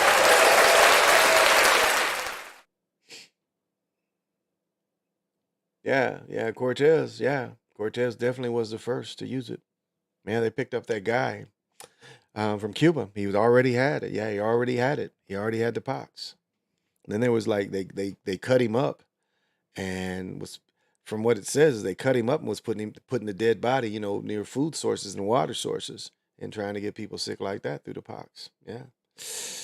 But yeah, that's very positive words. Secondhand. Thank you. So it's funny with having the dog around. I've lived with dogs for 2 or 3 years, so my allergies got a lot better. You get a resistance to it. Total resistance to cats. Used to be very allergic, total resistance to cats. But with my son, but with my son and his dog over, I know the eye irritation. And, the spring, there's stuff releasing in the air. I'm outside more, but I can tell I get a different reaction. My eyes are still a little irritated from the dog being here. So haven't quite got over being with dogs. So, but things are coming. I've got to finish the room. Still got to finish the room. We're still looking for more bookshelves because these books are it's too many. So got to bring the rest of the pictures up in here because the pictures kind of help sound dampen as well. Yeah. It's finally cool in this room. It's funny, downstairs with the windows open, it was quite cool. But tomorrow's going to be our first 80 day. Our first 80 day since October, like 6 months. So right now it's smooth. It's smooth up here. It's 51 degrees. And it's going to get a high of 77. Well, they said 80. One says 83. So next 2-3 days we're going to have nice weather. So I'm going to look extremely smooth. And it's funny, vanity got the best of me. And like if you look at my little picture, I put on YouTube, I put that picture on Facebook. And it's interesting. I don't know. My son, because I erased it. I kept it up there for a couple of days. I was like, okay. I had to take, I erased it. And my son was like, man, you had about 1,000, likes and motherfuckers, question, comment. It's like, why would you take that down? It's like, yeah, I just had to, what did they say? Just show motherfuckers I'm still Dre. That's all. Because I think it's kind of silly dudes taking pictures on there anyway. But, vanity got the best of me in my fine threads. Hey, Brother Sean, thank you for joining. So it must be, 9, 10 o'clock over there? Sean, it's got to be 9 or 10 o'clock. Thank you for joining, though.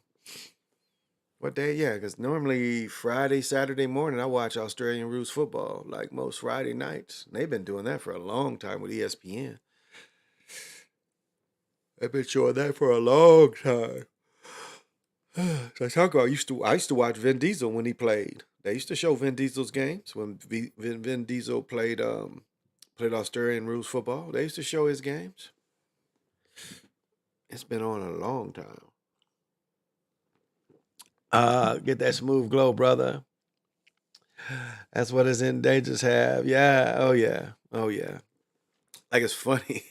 My son and my fiance was talking about their undertone, and I was like, well, my undertone is gold. If you look at my skin, my undertone is gold, and the way I get darker is it resonates from there. When I was young, my hair would literally turn red. Like my picture, 12 years old, I have to bring that little picture in there. My hair is literally red. So I have like a gold undertone. You really can't even see the chain. Like, look at the chain. You can't even see it. Like, look what you see it disappears. Like, you don't even see it around my neck. Look when it's tight around my neck. You can barely see it. It's the same color. See that? It's 8 p.m. It is 8 p.m. there. Whoa! It is tomorrow night. It is, and I am in the central of America, so I am what's called mountain time. No, middle time, I guess they call it. But I am on like anywhere from Chicago going back. You're on a different time. It's central time zone. So it is 2:57, almost 3 o'clock in the morning. Wow. It's almost 3 o'clock in the morning. Yeah. 8 p.m. Really? Wow, I thought it was. Or is it 8 p.m.? Is it 8 p.m. Tuesday or 8 p.m.? Yeah, it's got to be 8 p.m. Tuesday. Can't be 8 p.m. Monday. Because that'd make you back. Okay. Wow, I didn't know you was that far. It's going to be 80, 83 Thursday and Friday here on the Northeast. Yeah. So, yeah, the next couple days, I'm going to get to be fresh. Yeah, get to be fresh. Oh, my goodness. And they got the black and white Jason Tatums were mostly black. Ooh, I'm probably going to get them, but they only have a 14 left, so I might have to go get that 14. The white ones are the cleanest, but the black and white Jason Tatums, for sneakerheads, and I know they're going to be super, super comfortable. So, keep new shoes on my feet. Yeah, 8 p.m. Tuesday. Woo, tomorrow afternoon. Tomorrow evening. I didn't know you guys were that far ahead of us. That's like, damn. That's like more than 10 hours. Wow. That's a big gap. I didn't realize that. Be giving a day away flying there. If I went there, I would take a ship for about a month. Just get on the ship and take me down. I don't know if I want to be in that plane that 20 plus hours. Woo! That is a long time to be up in the air. That trip to Hawaii is bad enough. And that's like from this part of the country, it's about 3, 4, 5 hours from this part of the country. I think we have to fly to California and then fly out. And that's about 4 hours in the air. CT of Skull and Bones. They beat Minnesota. They sure did. That shit was so rigged. You could tell that was a TV being pissed game. TV's like, hey, we can't have no overtime. We got some other shit coming on, so y'all need to get this shit. That's what it looked like. They told them, like, look, y'all got to bite the bullet. We going to give it to them. Quinnipiac. Yeah, they beat them. I watched the game. Where's the day ahead of the world? New Zealand's a day ahead of the world, but so behind on catching up into the world. Everything here is too old-fashioned and a bit slow. ESP with MMA sports. Okay. Big P going to be coming here looking like the third member of EPMD again. Oh, yeah. You know them bucket hats is coming out. I've got it. No, I just put it back up there. That's what I wore today. I wore a bucket hat. Well, I wore the Kango bucket hat or whatever, the terry cloth one. But, yeah. I just got to find them. I found like my son ones, but all my little ones and my shorts. Because I found a pair of my shorts. I was like, ooh, I forgot I had them. So yeah, for a couple of days, we definitely going to be. And I'm super busy tomorrow. I'm still fighting with what shoes because I'm getting my orthotics. And I'm fighting what shoes to put them in. So I'm going to take about 2 or 3 pair of shoes to see. Because obviously I got to put them in 14s because I can't wear them in 13s. It's just that they don't fit. Even when they trim them, they're just not comfortable. They're too small with 14s. So I'm going to see. And the problem with well, not really. I was going to say the problem with some of my Adidas, they're too narrow, and not really. But their shape definitely different than the Nikes are shaped. So I don't know. We'll see. We'll see what we're going to do. So you can't bet on teams from CT or teams in your state. would bet big on this one and all those UConn games. You can't? Yeah, you can bet on teams here. I can bet on the Vikings. I could have bet on the Gophers. Yeah, I could have bet. You can bet here on the teams in the States. Yep. From Connecticut or teams in your state would be a bet big on this one and all those UConn games. Yeah, you can bet on all that here. They don't have the kiosks aren't though. I lied about that. If I ever mentioned that to say the kiosks are where you can bet in the stadium, they ain't there yet. I was wrong about that. They're not there. You say I've been going to Target Center. They don't have that yet. They don't have that at U.S. Bank, but it's coming. Seems like the law's passed to allow that, so that's coming. It's just like right now we don't have. I think you got to go to Wisconsin to go to the first, like Vegas. You know, you can go to the casinos that are just the sport books. You understand? And so we have a sport book. I think Turtle Island. That's about 45 minutes away. Is the nearest where you best bet on sports and you can see all the games and shit. You know, so that's about out. But that I imagine they're going to have to do that.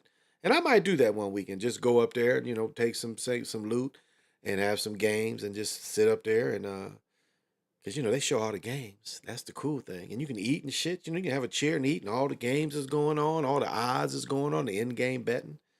Where you can just sit in a casino like sports bet. So, yeah, I can't wear narrow shoes anymore, brother. Wide barefoot shoes are the best. Wide barefoot shoes. All branded shoes ruin your toes and foot functions. I don't know. Because when I wear the LeBrons and the Jordans, my feet don't hurt.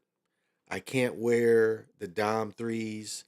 I can't wear any of the Adidas other than the pair that have my orthotics. But even those I can't wear longer than an hour, and they don't make my feet not hurt. Now, the other day, I told you I did when I went to the car show. We went to the car show, and then we went to the Mall of America. We did 11,000 steps, like 11,800 steps. We did almost 5 miles, and the thing I didn't consider was it was the first time I wore the black and white Jordan 7s. And it's really, you're not supposed to wear brand new shoes like that for that amount. I should have wore another pair of shoes. But even saying that, my feet ain't sore. I mean, it was a little bit because I was like, the shoes were new, but my feet aren't sore after it. And even today I did a little outside walking. So I don't know if I quite agree with that. The shoes I wear don't make my feet hurt. But does not give us enough foot-toe flexibility. In some instances, I agree. Where are you at? John Elway departed from the Broncos after his contract expired. Well, what happened? What happened, though? What also happened is new management came in. And so he was already, I think, guaranteed that cash, and you know, he was able to pull back. But new management came in. So he was only going to stay so long. But didn't seem to be a great executive. I mean, he got a Super Bowl out of it, but we already know that was come on. That wasn't John Elway. They was going to give it to Peyton Manning for Archie having all that losing and then Peyton throwing that Super Bowl away. That's why Peyton got that second Super Bowl, because he sucked. Peyton Manning sucked when Denver won that. Remember old Leiter, that big tall dude? He had better games than Peyton. I mean, Peyton could barely throw outs in the Super Bowl. He was so done and so washed up. So, I don't know. So John Elway, it just didn't seem like he was a good executive.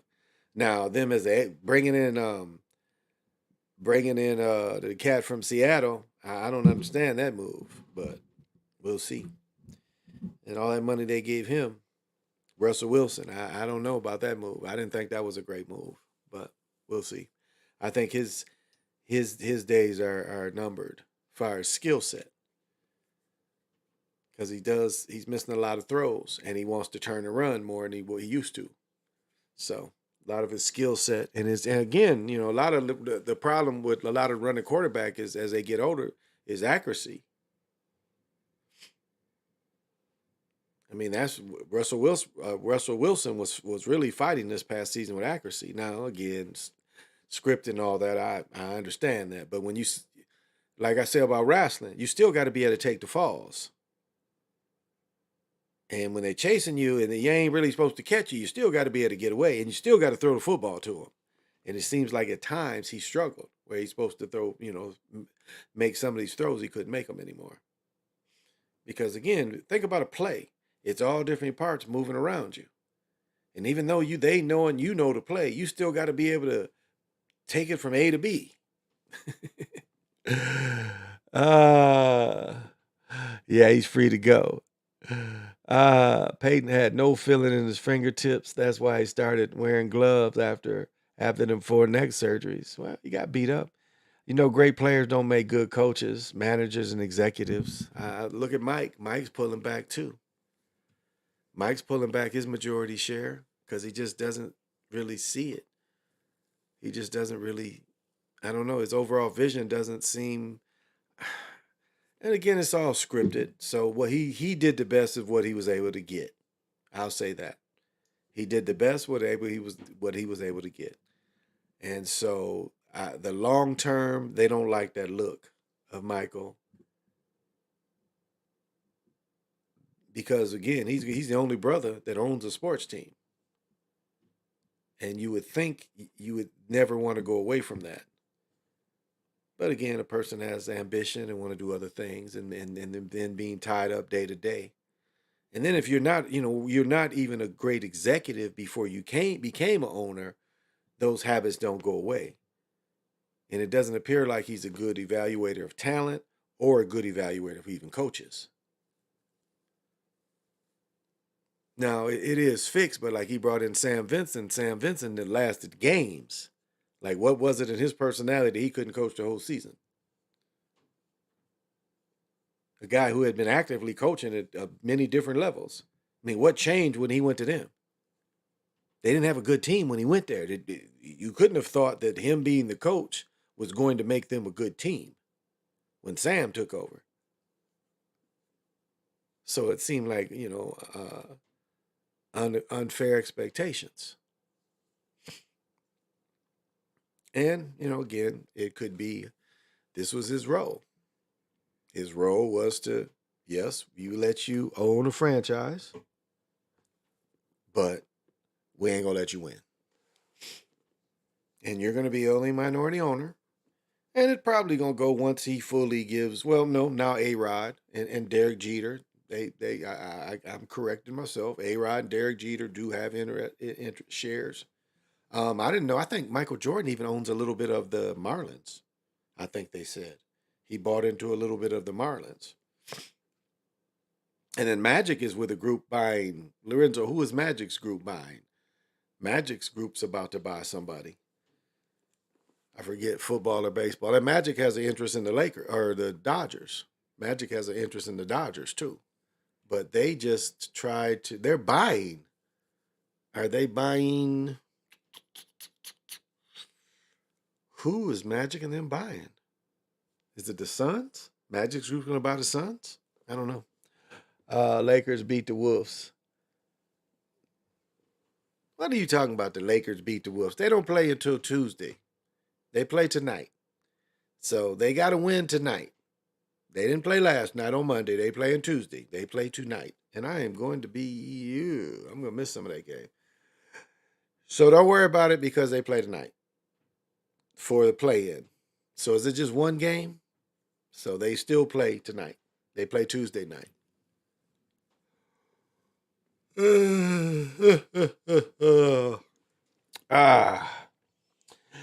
Oh, Lakers beat the Wolves. Lakers beat the Wolves. I'm sorry, my dyslexia. His service is no longer needed. The one where Peyton had a nasty defense his whole career, while Brady had a top defense almost every year. Exactly. Well spoken. He sure did every year. Yep. Yeah, I get it now. I've got dyslexia, and if I don't read it. But yeah, Lakers beat the Wolves. I think so. Brother James. What about the Commanders, Brother James? Yeah, I think. I think the Lakers are gonna beat the Wolves. Now, with McDaniel so-called breaking his hand and then Rudy being out, I don't see that as positive. I mean, you got two starters now. They play well, but we got to remember Nas is out too.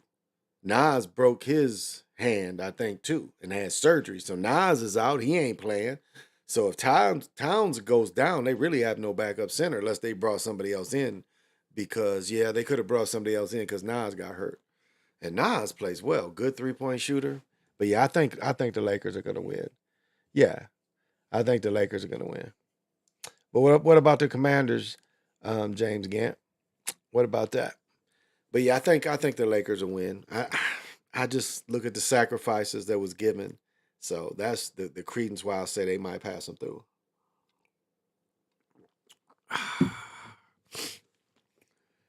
That's all. That's all. Well, how long have I been going? I was gonna go 2 hours tonight. Yeah. Guys, I want to say, let's see if I can find it. Whoops, no. How do I do that? I don't know.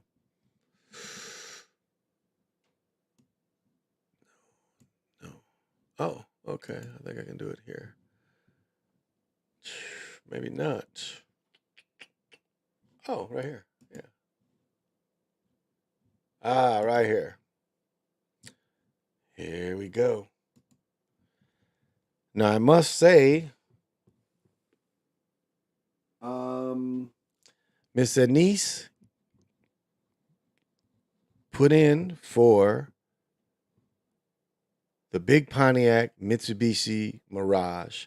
Matter of fact, I think Super Slide put in some for it too. For the Mitsubishi Mirage 2023 18 grand. More like this. That one looks so sweet. So thank you for jumpstarting Big Pontiac's goal of 18 grand to get him a brand new Mitsubishi Mirage G4.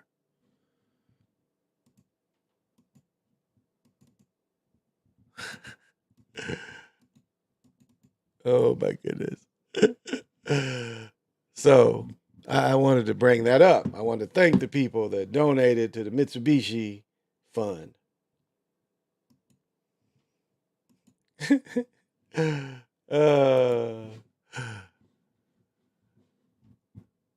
I would look so stylish in my Mitsubishi Mirage. There we go. Or I could even go 4-door. Dun dun dun.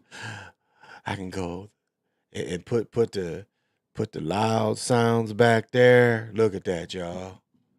That's a car. How couldn't you get a woman in a car like that?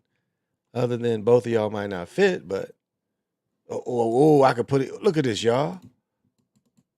Look at this. Look at what I could do to it. Y'all just get me the 18 grand. I'll do all this myself. I'll get the big wing. I'll get the under part right there. Look at that. I would have dates every night. Well, I got a fiance. She would love it too. Look at that. Matte paint finish. Look at that. I mean, you're not alive until you drive a $18,000 Mitsubishi Mirage. I mean, you guys out there you don't know how much fun you have missed. Look at this. Look at that. Look how confident you would be driving in there. So thank you, Super Sly and Denise, for donating to the Mitsubishi Mirage $18,000 Pontiac, big Pontiac Fund. And I'll be in a Mitsubishi Mirage before you guys know it. So thank you very much.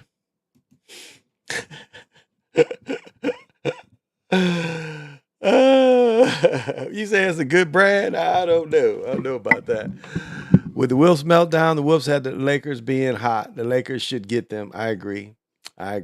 How they still have Josh Allen ranked ahead of Mahomes? We know why. I'm going to take the Lakers. That would be excuse Anya Wolfs went downhill after that fight. Does give them a Pale Horse said, I deserve it. Yes, I do. Why Pastor got to have a Mitsubishi Mirage? Don't ask no question.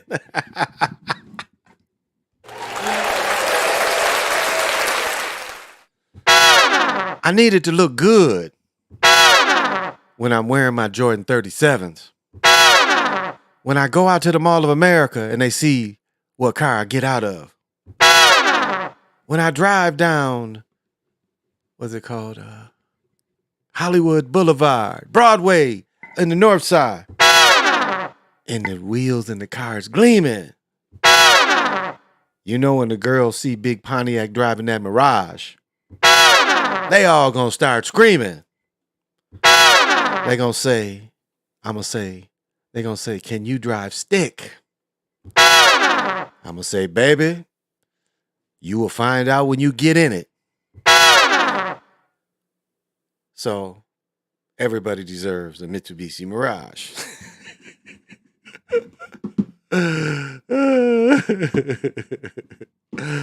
I'm just having fun, y'all. I'm just having fun. Man, it's just amazing, like getting married and all the stuff, all the things, and man, the loot. You know, the loot you got to get. Oh my goodness, it is quite something. You know, to spend so much money, and it's like I do pause. Now I like nice things, no doubt, but I do pause and I try to research because I'm still cheap in a lot of ways, so I still try to research and try to get the best deals on things. Because now I'm kind of going, do I want to get the tuxes made or do I want to rent them? Because they're I can damn near get them made for the price of renting them. So kind of looking at that, logistics, you know, so yeah, it's like you spend this big bread and you're like, whoa, I could have got this and that and this and that and this and that with that. But, you know, it's like, this is what I want. And this amplifies what I do. So, yeah. You're not messing with me. I just have fun. And you guys know it's getting that time. I think we're going to start calling this the Smokey Hour. It's getting time for Smokey to do his thing. And we can see Smokey's thing.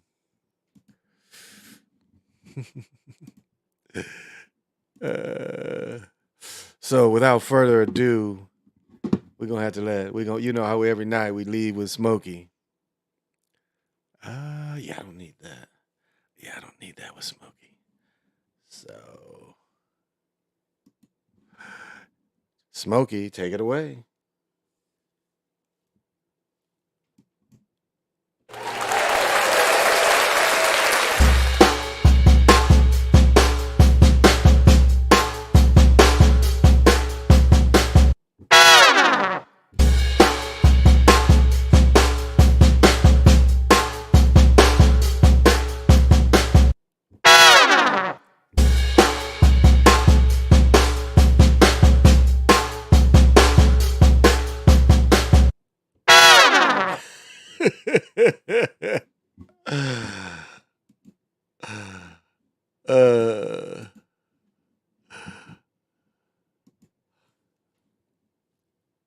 Say that, nigga.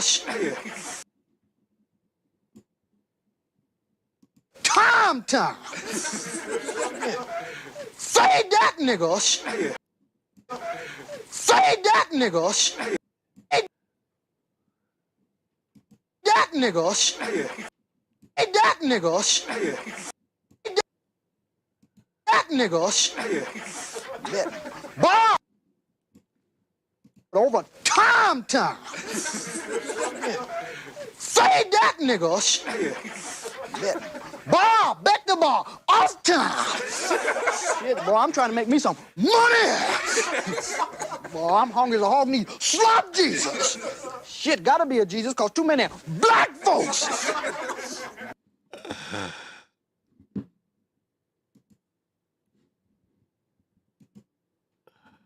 started. Now this is it.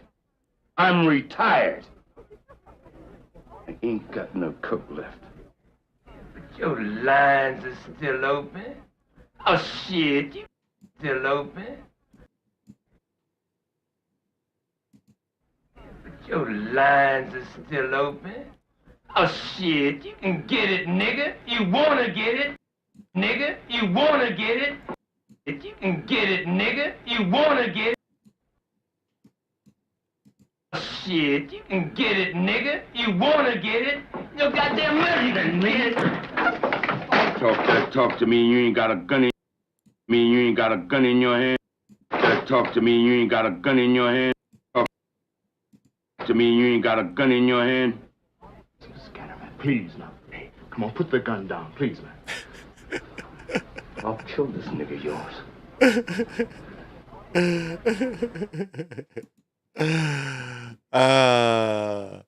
That shit is funny to me. That shit is funny to me. Fade that nigga shit. What you gonna mean you ain't gonna let me in this funky joint? Much money as I done spent in here? Nigga, I knew your mama when she was hoeing.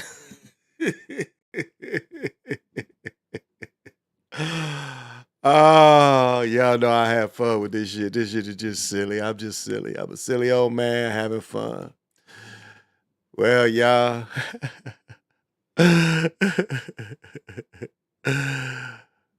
Well, y'all.